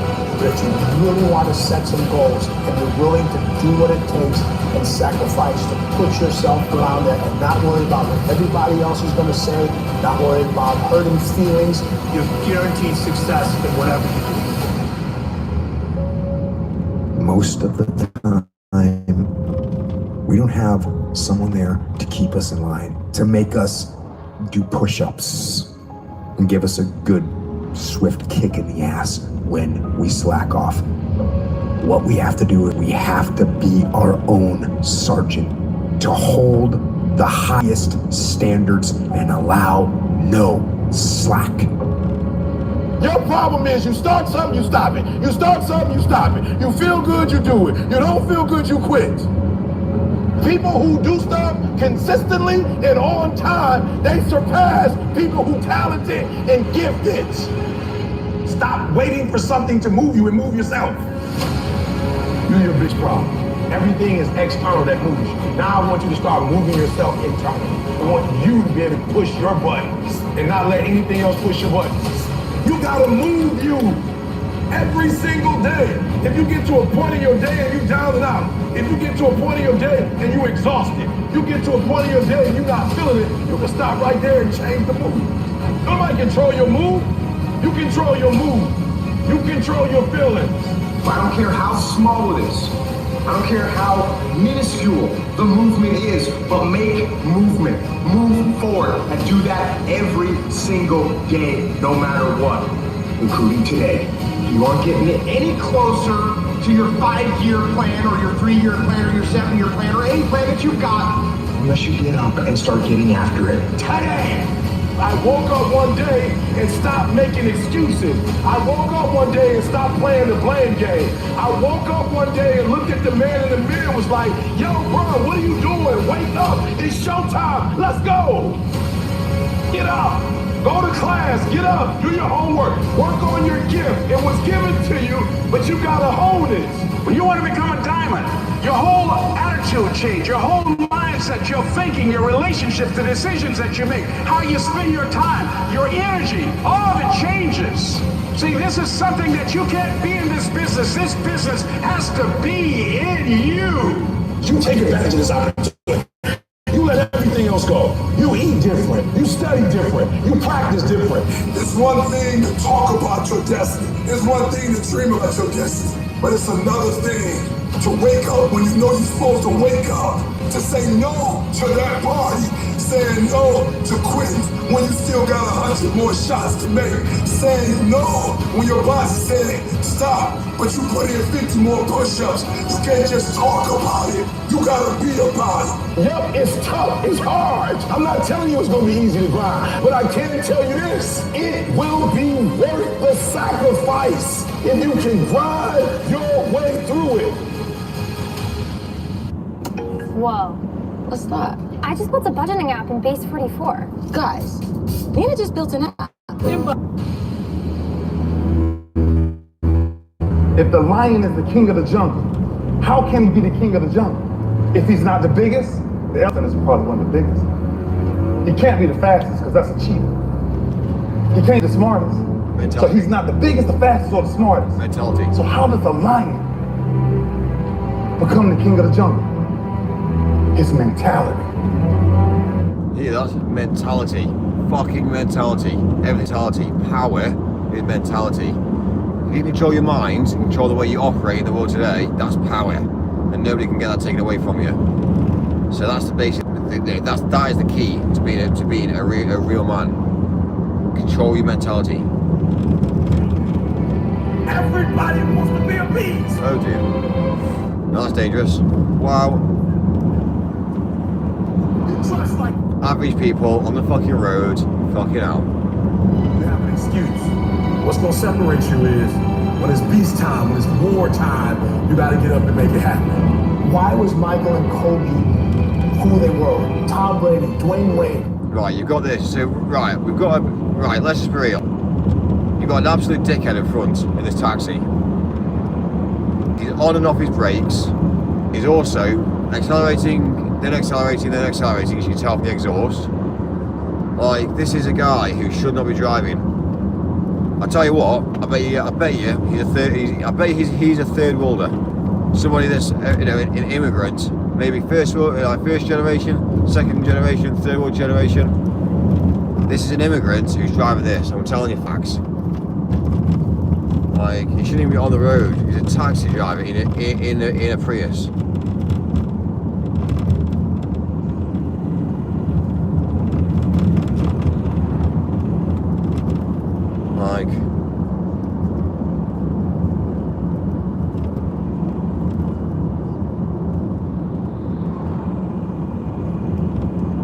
the guy should just pull over and let traffic go past him. He's a danger. He's actually dangerous to society.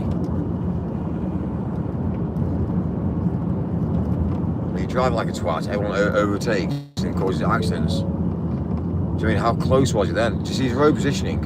What the fuck? He nearly hit that blinking curb back then. Like, the guy's all over the road. Look, he's going all over the road. He's either on the phone, watching YouTube videos. Look, he's over the curb, like over the line in the middle of the road.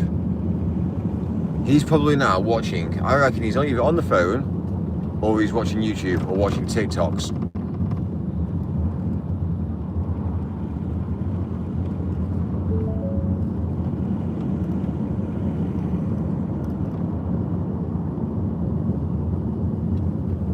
Come on, man. Stop braking. Put your foot down.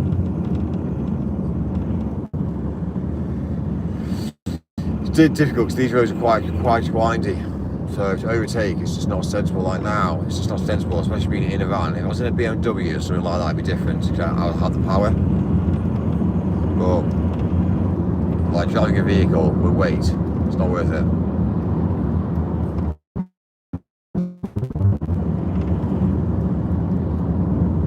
Again, if you are a third worlder, don't drive them cars.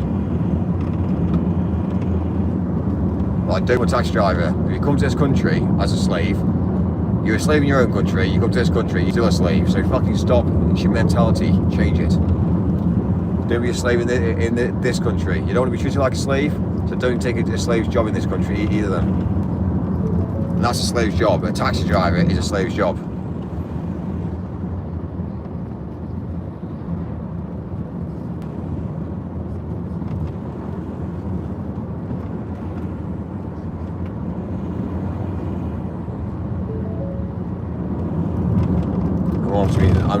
I'm not wasting my life now. My life now is slowed down because of this driver in front. Like, normally I'd be up for speed by now. Okay, this is a you know, there's a biker ahead. There's a biker ahead and there's cars coming. So what's he gonna do? Is he gonna alright, he's gonna brake. Well done, dude. Fantastic. I'm so glad you did. I'm so glad you braked. Okay, right. Well, that's obviously that's made me a lot more happier. Right, indicator out. No indication. What a ball end. What a ball end.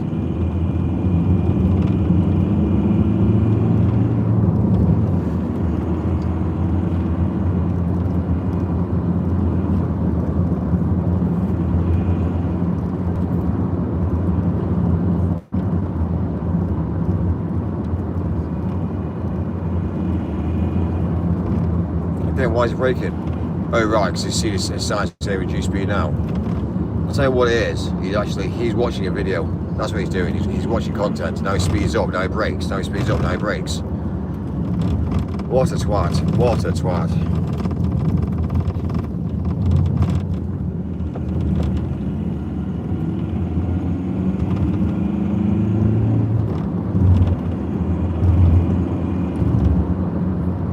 Something like myself has done over 3,000 miles in the last few days. Like, you know what I mean? Not me.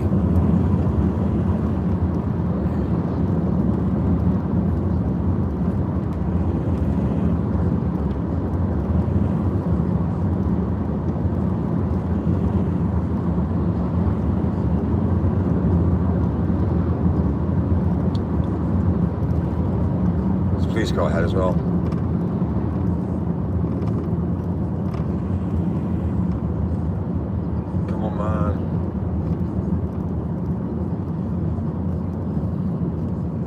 Security. What? That's weird. This is weird. Security with a blue light on a pillar. So you can't put it on. You can't put it on the car. You're not allowed to, but you can put it on a pillar by the car.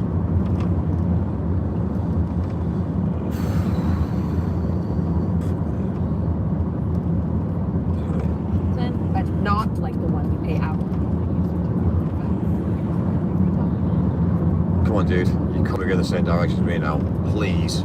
Please go left. Please go left. Oh, it's gone right. Fantastic. I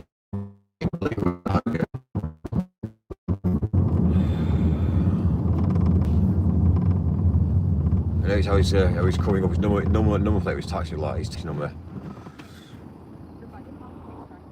Oh, he's got his in-ears in. He's got his in-ears in. He's on the phone, obviously. I thought he would be. He's dark-skinned as well. What a surprise. No, it's actually not a surprise, to be fair, yeah. It's facts, it's figures. I called that before I even knew who was driving it. Brilliant.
That you need to be on the lookout for, and this one is a liar.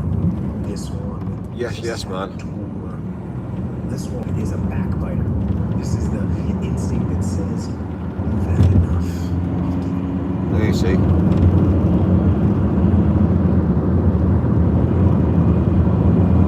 Don't hold hostage, do we?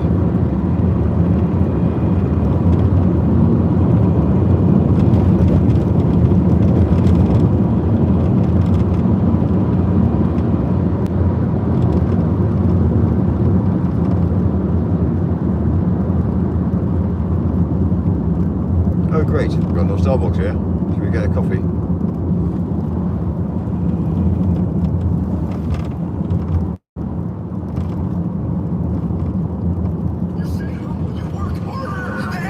No one's there! I guarantee someone that feels bad about themselves soon will label you as he's built different. He's built different should be your label because people feel bad about themselves. Because every day you've had choices to make. You're responsible and credible for every single choice. You've made the choices. And what I need you to do for me is why are you here and then take ownership while you're here. So you control you. We don't have forever. Let's not act like it. We're all going to die. And so I don't act like I'm gonna live forever. So every opportunity I get, I murder it. Process driven, I love it. I'm about that life. I get up every morning at 3 o'clock. When I wanna get up, I don't. When I feel like it, and I don't feel like why? Because I'm process driven. I'm not feelings driven. Champions are not feeling driven. Champions don't get up when they want to. And if we gonna be champions, process driven. Don't stop when you're tired. Stop when you're done. That's true, actually. Don't stop when you're tired. You know what I hear? I hear the clock ticking. Time waits for no man.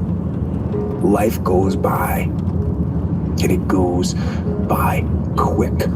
Don't waste those years. Don't waste them. Live them. Back off, negative. Not happening. In fact, I'm stepping it up. No complacency. No complacency. No backing off. No slack whatsoever. Bring it. Fight. Fight that ticking clock with everything you got. And the earlier you get in the game and get on track. The earlier you get in the game, meaning fuck off with education, learn the basics, get into business, get driven, make money. The earlier you get into the game, the more successful at a young age you'll be. Want to work out? I work out. Don't really want to get up and get out of bed, or get up and get out of bed. Don't give in to the immediate gratification that is whispering in your ear the desire to take the path of least resistance, the downhill path, the easy path. Shut that down. Do not listen to that little voice. Instead, go through the motions. Lift the weights, sprint the hill, get out of bed, get things done. And by simply going through the motions, you stayed on the righteous path, the disciplined path, which is right where you know that you belong. If you grind on Monday, and you grind on Tuesday, and you grind on Friday, sooner or later they gonna catch you. I told every kid in America that tell me they coming for me, you gonna work hard for it. Because I'm gonna find out what the benchmarks are, I'm gonna reach the benchmarks, and I'm gonna excel that thing. Outwork me! I'm going to grind, I'm going to fight, I'm going to work, I'm going to work. Every single day, you become a victor and not a victim. This is the part where life demands that you make a vow, come hell or high water, that you're willing to pay the price, where you earn your spot with effort, with sweat, with blood, with tears. It's time to test your will, your endurance, your heart, to test your limits.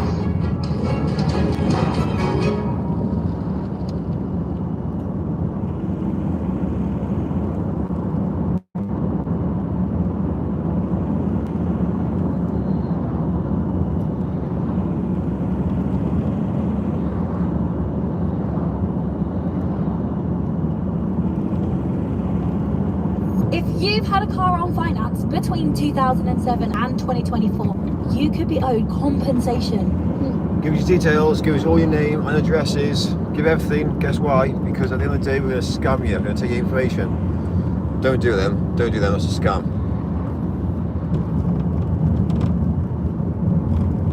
Just saying how it is. Pain also works as well. Just need a little boost.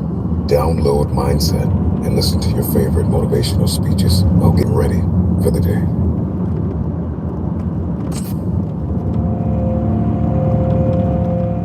It's time to stay focused. Why are you so antisocial? Because I'm trying to get it. Why are you staying on the basketball court so much? Because I'm trying to get it. Why are you out there practicing in the hot sun when ain't nobody else out there? Because I'm trying to get it. Pain is temporary. I've been trying to get that into your spirit. I've been trying to get you to celebrate pain. That pain is your friend. That pain is going to take you to the next level. Remember, just because things never been done before doesn't mean it can't be done. It just means we haven't figured out a pathway on how to get it done, and we will get it done. This is it right here. This is that to work. This is that moment when you got to push. There is no weakness in the business. Think about your end goal. Think about what it's going to look like in your mind. See yourself already there. Stop praying that the storm will pass over you and pray to grow through the storm. What you go through, you will grow through. You simply have to give everything you have to get it. You need to shut down all negativity. Frankly, not give a shit what others say and think. You're going to do what you've been called to do. You're going to be what you called to be. You're going to have, and you're going to prove that everybody that tried to break you, you're going to prove it wrong. Everybody that's trying to stop you, everybody that's trying to kill your dreams, you're going to prove all of them wrong. I don't care what the adversity has been, you have two choices. So you actually got in this car in front, you've got two parents, mother and father, I assume, and then you've got two kids in the back. Now, unfortunately, if they're involved in an accident, what they're going to see in that accident is the fact that they're going to be hurt. So if I'm going to say something to you, don't get a shitty little car like that if you're going to be carrying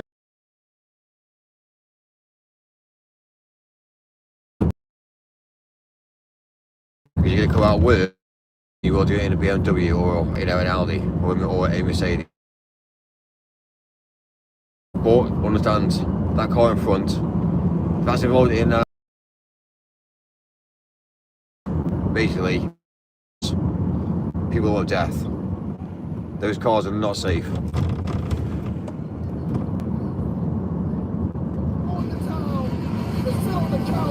you know what it's like to give everything that you have and push and persevere? You got to make the opportunity happen. You got to be fired up. You got to be hungry for it. You got to have the desire to push yourself. Are you hearing me? Work, work, work, work. Grind, grind, grind, grind. Work today is broken. Every day, people jump so many different tools just to get work done. What the Relentless system does, it's a mindset. Before you have an exceptional skill set, okay, you have to have the right mindset. The fighter jet mentality is that someone who is just determined, relentlessly obsessed in achieving an outcome in the face of all adversity. I've always had this relentless mentality, and if you say I can't do something, if I fail, if I, mess up, it just motivates me even more. I just become even more hungry. You've got to start with that belief in your mind. I can do this. I can conquer this. The Relentless are unstoppable. I didn't want to have to say, I wish I would have done more. You gotta put yourself in that cage. I switched my mind to something else. I switched my mode into something else. Let's go. But the difference between me and most people, you might be sweeter than me. You might be bigger than me. You might cry. Listen to me, I don't know. You might have money. I don't know where you come from, but you will not outwork me. When I'm in that cage, bro, don't touch me. Don't talk to me. All in emotion and execution, and theory and strategy and execution. If you want something, you have got to be relentless. When you're sitting there, you're trying to sell your product, you're making phone calls, you're giving a lecture, whatever it may be, you're driving a bus, you're a doctor, whatever it may be, the stronger your mindset is, the greater your skill set is going to be. That's actually true, actually. The stronger your mindset is, the stronger your skill set. It's facts. What are you going to do about it? They start their school on Monday morning watching me. They ain't got a daddy. Their daddy in jail. They don't have a brother. Their brother's in jail. They all like God. You don't understand. My son's at Michigan State, and I'm paying for it cash. My daughter wants to go to Harvard. You don't get it. My sister just had a baby, and she ain't making no money. A game. All I got is an A game. I ain't got a B game. I ain't got a C game. When I finish, people are relying on me. Some of y'all, when you get on the field, you forgot what it was like when you was hustling in high school playing ball. When you were in college, hustling to get to this point. If you want something, you've got to be relentless.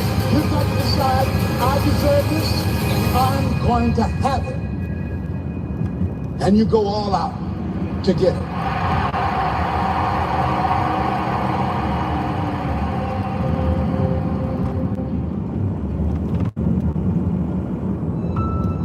The time has come. Has come. Has come. The moment of truth is here. Yes. The question is, are you ready? I'm ready. Are you prepared? Prepared, yeah, definitely. Do you have the strength? Definitely. Everybody wants to win, but they don't understand what it means to sacrifice to win it all. Everybody wants to be a champion. Are you prepared to work hard enough to become the champion that you believe you can be? Do you think you have the mindset now? Do you understand what it means to get into what they call beast mode? But I'm here to let you know right now, ladies and gentlemen, it ain't about being beast mode. It's about life and death mode. It's about putting it on the line. It's about pushing yourself and giving it 110% of everything you got. There is nothing that you can do once you're here except finish what you start. When the weakness starts to talk to you and whisper sweet nothings in your ear, you got to recognize that that conversation doesn't help you. That conversation that you're having with weakness is not going to build you. It's not going to push you. It's not going to lift you. You got to recognize that there's work that must be done. You got to be responsible. You got to be You got to be willing to work for what you want. I know sometimes people like to talk the talk. I know some people like to pretend to be something they're not. I know sometimes people say they're lying, but you can't be a lion if you don't understand the rules of the jungle. So ladies and gentlemen, you got to recognize what it means to sacrifice, what it means to be powerful, what it means to be strong. This is your moment to shine. And if you're not willing to shine, then step aside. If you're not willing to work, then this is not the place for you. You got to toughen up. You got to look up. You got to build up.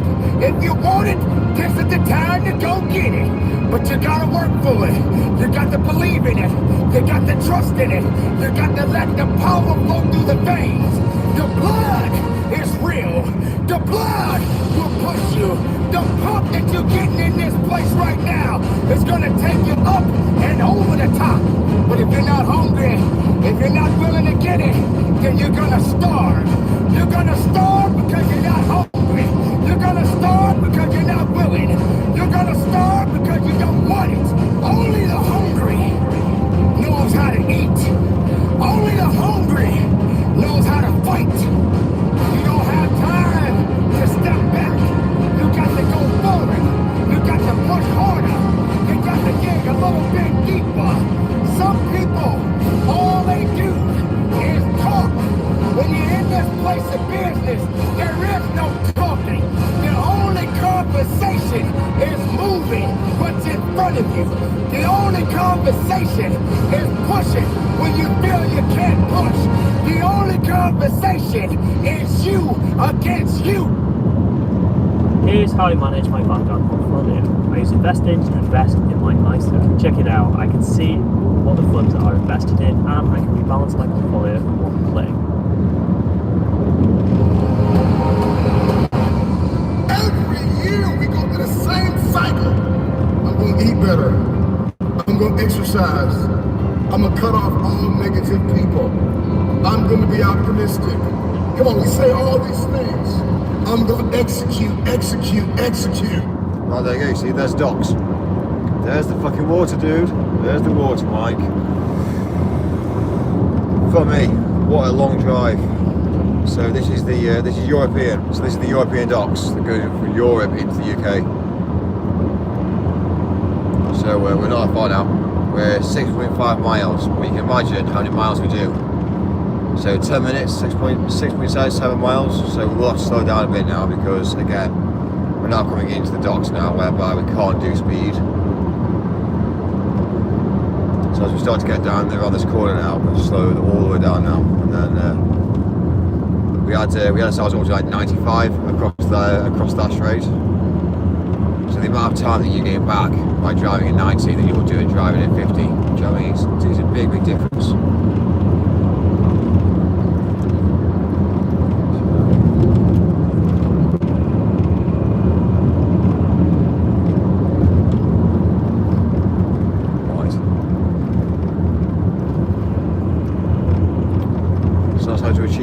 How to gain back your life and achieve.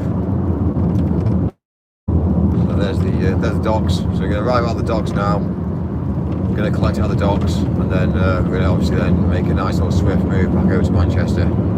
Drop off at Manchester, back at the warehouse, and then once the warehouse is done, we need to load at the warehouse. We're going to have to pull. I'm not sure. Load in London. I'm not quite sure yet.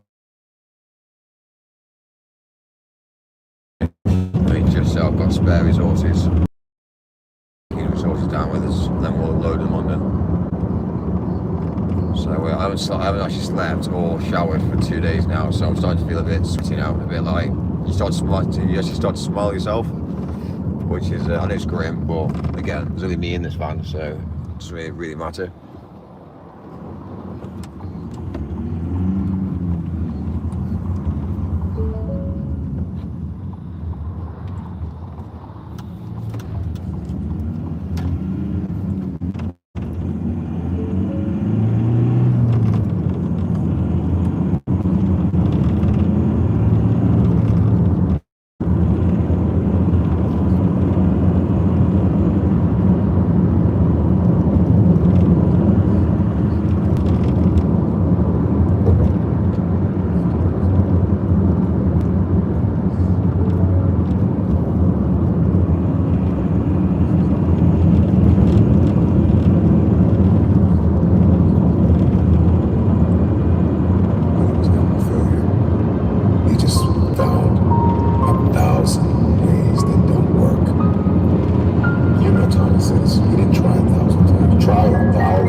Tell me you're stupid. Tell me you're dumb. Tell me you're slow. Tell me you don't have enough. But you're seeing this thing all wrong. And this is why you can't have your future, because you keep meditating on the mess up. Stop meditating on the mess up and see yourself walking in the mastery of this thing. If you want your future, get up. Get up and try again, try again, try again. History for many of you is insecurity. History for many of you is depression and anxiety. And that substance you can't shake. And that person you can't leave. History for many of you is they're better. History for many of you is nobody will show up if I build it. I don't have the time. I'm not good enough. It's time to get out of the way. It is because of you that you are not where you want to be. You are the issue. It's you. Your issue is you. Nobody has lied to you more than you. Enough is enough. I didn't want to be like everybody else. I wanted to be the fucking best at everything I did. I want to be remembered forever. And in order for that to happen, I realized I needed to act like it. Because being an average human being, being a sheep like the rest, isn't going to get me there. This is something you all need to understand. If you want to be the best in whatever you do, you got to start acting different than everybody else. If you want the nicest car, if you want to live in the nicest neighborhood, if you want the nicest clothes, the nicest jewelry, the nicest partner, the best of everything comes with a fucking price. It comes from grinding through those late nights. It comes from grinding through those early mornings. It comes from those exhausting days where every fucking fiber of your body is telling you to give up. If you want to separate yourself from other people in the world, you got to start acting differently. Did you know that if you enter your name and a few small details into this website, it brings up all your previous car finance agreements on screen and lets you know which one? And it starts with taking responsibility for your life. You see, every day you are presented with two paths. One path leads to your true potential. It leads to that first class ticket. It leads to that fancy car. It leads to that fancy house. It leads to those dreams you have every single night when you close your fucking eyes. Yeah, solar power farm. That's a full solar power farm there in front of our eyes. And there's miles of it. Miles. That's all to do with the generation of power for the docks. Solar. It's not that you don't want everything that comes with the path that leads to your true potential, but you are too hung up on blaming the past and the present. You are too hung up on blaming your mom for how she treated you when you were younger. You are too hung up on blaming your teachers for how they spoke to you. You're too hung up on anything that happened to you years ago. I'm not trying to discredit your pain, but you gotta let them go.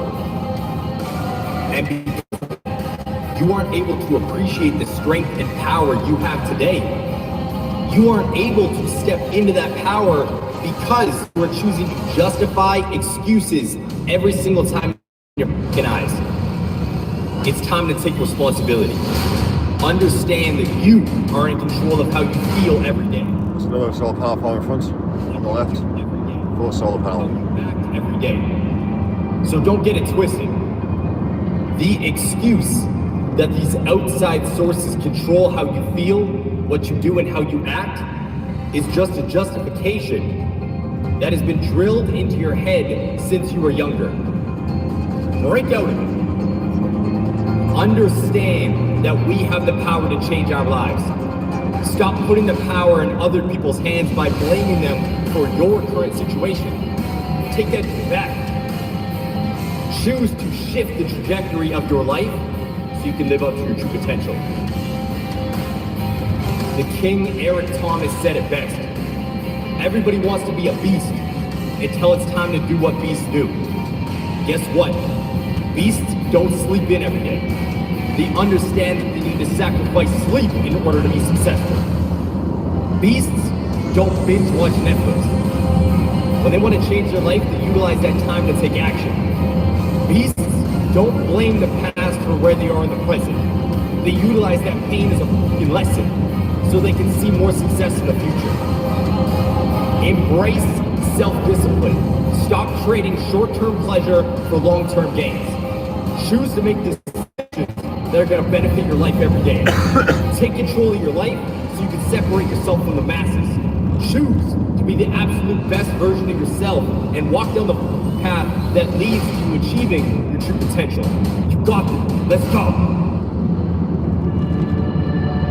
All you need to get where you're going, you already got it, right? You already have it. All I need you to do is believe in yourself. Well, you said, E.T., my teacher don't believe in me. My own parents don't believe in me, right? You don't listen to me.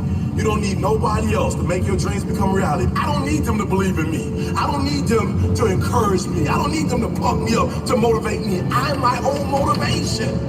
All you need is a dream. All you need is a goal. Because once you get your goal, you activate it, you come alive. You come to life. You come alive. Right, cool. We're arriving now, so because obviously we're well known, security just like waves it all through. So just down here now there's a security hut, and yeah, not many people can just drive straight through. So in front of me now, they're the generators for the those are diesel generators. So if you lose power on the you can fire them all remotely.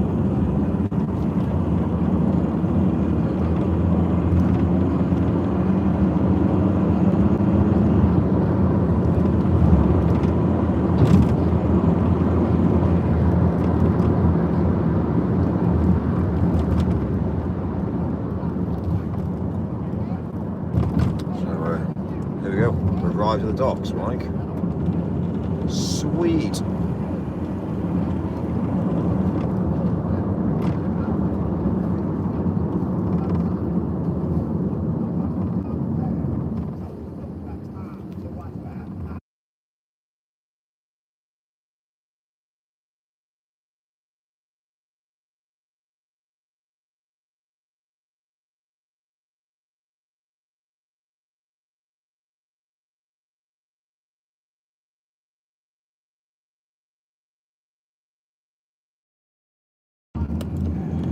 Right, awesome. Right, load here quickly, and then basically we're going to get out of here and then get back up to Manchester. But we've achieved London up to the docks. So not many people can do what I've just done. That takes skill, mindset, focus, attention to detail.